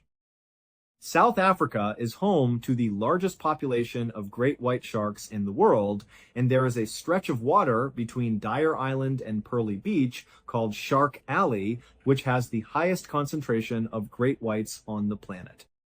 So every time they made this trip, they had to swim over Shark Alley, harvest abalone right where the sharks hunt for seals, and then swim back. That morning, Zalela and the other poachers made it out past the breakers and headed out to a stretch of kelp that covered the first third of their trip. They stayed in this kelp field because they believed the sharks did not like to go in there. But at some point, they reached the end of the kelp, and what lay ahead was the open water swim to Dyer Island. This was the most dangerous part. Zalela was the first person to enter the open water. The way they did this was by intentionally spacing themselves out by a couple of meters so that if one of them was attacked, the others would have a chance to swim away. As they swam, they would constantly look around and count the people they were with because these shark attacks often happened silently from below. The second swimmer was swimming along, counting heads, and suddenly realized that Zalela was missing. He yelled for the others to stop. As they looked around, Zalela re-emerged in the mouth of a massive great white shark that was violently shaking him side to side. Zalela was screaming out, and the other poachers, knowing they could not do anything to help him, turned and swam back to the kelp as fast as they could. Behind them, they heard his final screams and the violent thrashing of the water. Once the survivors made it back into the thick kelp field, one of them pulled out a cell phone wrapped in rubber and called a local poaching boat. They did not call the police or the Coast Guard because they could not risk being arrested and losing their livelihood. The boat came and scooped them up, and they were able to recover Zalela's remains from the surface to bring them back for a funeral. According to police reports, only 5 poachers have been killed by sharks there in 2 decades. But the locals say that count is not even close to accurate. Because they never report these attacks to the police, they believe the actual number is closer to 2 or 3 dozen deaths. When interviewed, the poachers say that whenever there is an attack, they will take a week or 2 off, but then they go right back in the water. Poverty gives them no other choice. This harsh reality shows the desperate lengths to which people will go when they are pushed to the brink of survival, knowing that every single dive could be their very last. They must put their fears aside and face the ocean's greatest monsters simply to put food on the table for their families, creating a never-ending cycle of danger and tragic loss. When we look at these 3 stories, we are forced to confront the absolute fragility of human life in the face of nature's most extreme environments and predators. On Komodo Island, the line is a physical fence that separates human communities from the domain of the venomous, flesh-eating descendants of dinosaurs. In the depths of Devil's Hole, the boundary is a chain-link fence and a steep rock face, warning divers of an endless water-filled chasm and an invisible, deadly current. And on the beaches of South Africa, the line is the edge of a protective kelp forest, beyond which lies an open channel swarming with the world's most concentrated population of great white sharks. In all 3 cases, these boundaries are set up to protect people, to keep them safe from forces they cannot control. But human desire, curiosity, and sheer desperation are incredibly powerful motivators that can easily override the fear of death. Mohammed Anwar simply wanted to taste a sweet fruit he had never had before, a small pleasure in a life of hard work. Paul Giancontieri and David Rose wanted the ultimate thrill of exploring the deep, unknown secrets of the earth, pushing past boundaries just to see what was on the other side. And Zalela was driven by the deep protective instinct of a father who wanted to make sure his unborn child and pregnant wife would have a chance to survive. Their motivations were completely different, but they all led to the exact same place, a confrontation with a danger they could not escape. These tragic events leave a haunting resonance on the families and communities left behind. On Komodo Island, the villagers still watch the tall grass with caution, knowing the dragons are always watching. In the desert of Death Valley, the quiet waters of Devil's Hole look peaceful from the surface, showing no sign of the 2 teenage boys who were pulled down into the mysterious depths 50 years ago, leaving their families with unanswered questions that will never be solved. And in the impoverished settlement of Oluxulwani, the young men continue to prepare for their dangerous swims, knowing the risks, but having no other way to survive.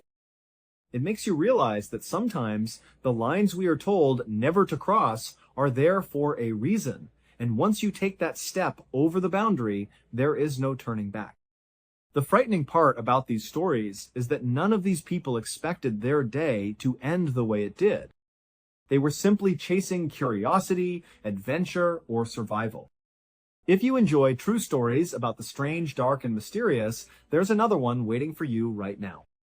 Go ahead and click it, and I'll see you in the next story. Until next time, see ya!